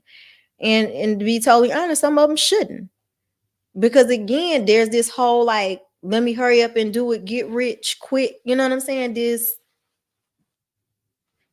you know what I'm saying? Vibe. And there, it's a process. But yeah, if you grow up and you don't see something, okay, yeah. But I also say a lot of the mamas did own the house. Big mama did own homes. They did. And now they selling big mama's house. There it's something that for a variety of reasons I can understand, but for a variety of reasons, I just don't understand why there's negative growth or stagnant growth when it comes to us, and there is such pride behind it. Now, and it could very well be my algorithm. Other races could potentially get on the internet and say this, but I doubt it. I doubt it. 70% of white people own homes of all ages. I'm telling y'all, it was a white man that earned $200,000 a year that got scammed out of their equity. Y'all, you cannot be like, well, they got money, so they don't. We are much more alike than we are different. The narratives that people make up to make themselves feel better are literally just there to make themselves feel better. We are far more alike than different. I promise you. I promise you. Yes, that is true. There was a company, I saw this on, somebody sent it to me. There's a company that's been accused of price fixing the rental market. I saw that recently. The gist of it, the way that I understand it, and this is probably a bad gist, but like rental properties or rental like management companies, they outsource everything. And so they outsource a company to tell them, hey, am I getting the highest and best dollar? And so the company that's being accused of price fixing, 80% of these property management companies use this company. And so the company is like, okay, you got 20 units available. Well, just tell people you only got 10 and then set the rent at this amount of money. And so now, because now all of a sudden you sold out, now you can like raise it some more. You see what I'm saying? Like, I don't think I did a great job, but that was like, you know, and so they're being investigated.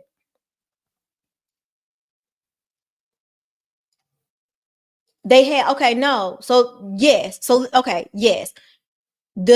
So when you start talking about the predatory products that are creeping back in, the regulations that ended for like Fannie and Freddie. If you choose right now, this very moment, let's pretend that you woke up in the morning and you had $1 billion to use and invest any way that you wanted to. you could use your $1 billion to lend out for home loans, and you would shop your home loan to ABC lender, XYZ lender, whatever, and this is your product. And if your product was a ninja loan, then your product would be a ninja loan. So, I mean, it's you private people, you can't tell like private, what to do. Those regulations, those were for like Fannie Freddie, those bigger loans. You could do whatever you want to, really. Now disclosures and things have to look a particular way, but yeah, that's how that works. All right, y'all. This has been fun. I appreciate y'all hanging out with me. It is midnight, so hey, good morning, rise and shine. Yeah, they were. Those rentals were getting ridiculous. They absolutely, yeah, they were bidding wars on rentals. I remember. What was happening is the owners of the properties would have people spending all kind of money on these loan applications. And so you get 5 or 6 people that have applied these different loan applications, and you try and see like who going who gonna pay the most. And that's exactly what they were doing. So yeah. Um they're the new Gen Z. Oh my God, they're children. What in the world? Jesus Christ. Good morning. Good morning, everybody. Rise and shine. 1 in 4 residential homes.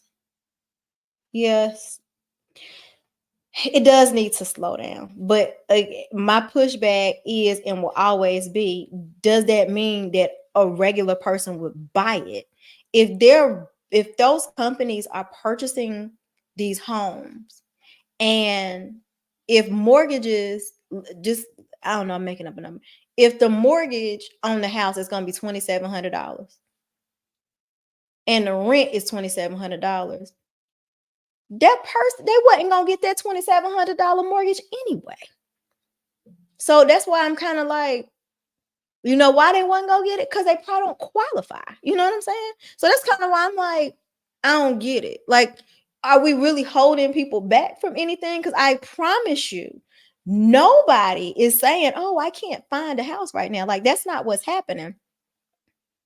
They can't afford it. They can't, they budget is blown. If you take $100,000 income that people think is so much and you divide it by 2, that's 41. Oh God, 4150 roughly, 4152 a month. Once you deduct a $800 a month car payment and $300-$400 in student loans, you ain't got no money left.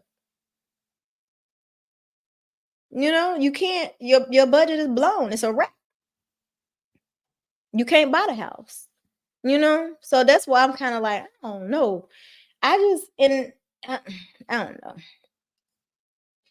But it is far more in some cities than others, like Charlotte, Atlanta. It's a ton of that going on. So I don't know. Homes for You Progress. Yeah, those all came on the scene with the foreclosures crisis that was happening because there was a need. Products are born out of a need. There were way too many houses available, and they didn't. What you gonna do? You can't just have them sitting on the market. So they was like, oh well, people need somewhere to stay. Oh, we can allow them to rent their single family home. That's a great idea. Thank you. I appreciate you. Thank you so very much for your participation. This has been fun. I enjoy this. I really do. I enjoy, like I said, I'm having a dark moment right now where, like I said, I'm really very sad about the landscape of the industry, but I really genuinely have loved my job. It has always been fun for me.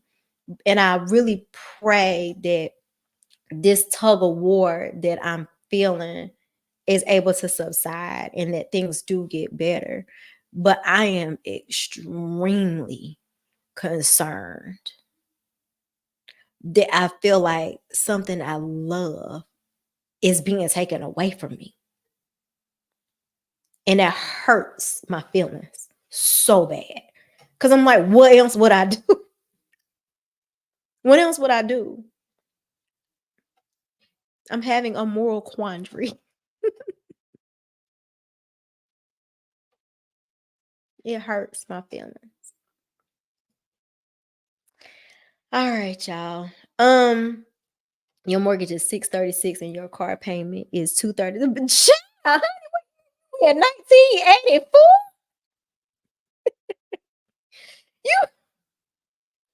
You living in 1984? How you give me that time machine? And that is honestly, that's the benefit of home ownership. Once you get to a place, it's supposed to be pretty stable. Like I said, the times that we're living in right now, they're not normal. But anyway, y'all, I do home loans. So if you are interested in applying for a pre-approval, hopefully you understand my position. You can't buy a house with no money, so please don't ask. Seriously.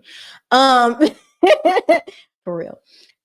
You should have some coins, not only just to be able to put toward the down payment, but toward the closing costs. You may need to have additional funds to pay your realtor in the event that that's something that has to be negotiated, because I don't believe in people working for free. You also need to be mindful that yes, down payment programs are out there, but again, you need to kind of search inside yourself to be like, will I be on the internet crying in 2 years? If the answer is possibly, then maybe now is not your time. But I'm happy to help however I can. However, guys, again, let's be respectful. As much as I do or have enjoyed what I do, and I do love when you guys reach out to me, I am not here to fix somebody else's work and not get paid for it. If you have started down the road with a loan officer and you are not intending to apply,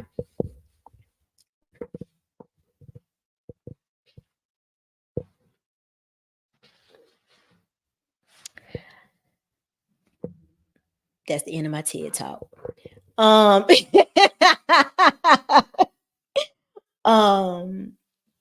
Friends and family do that to lenders and realtors all the time. All the time. It's very interesting, but we are commissioned. But yeah, I'm on TikTok. I be doing stuff. I talk about stuff. But again, thank y'all for the support. Again, let me go ahead and highlight Sophia. Again, thank you, Sophia. For the total of $10 for the super chat. So I get some cash apps. I ain't even check. Okay, no, not today. So thank y'all again. And I don't know when I'm gonna go live again. We'll see. But hopefully y'all will be here next time something is going on. I hope y'all have a wonderful evening, a blessed day. Do justice, love kindness, and walk humbly with God. I'll see y'all next time.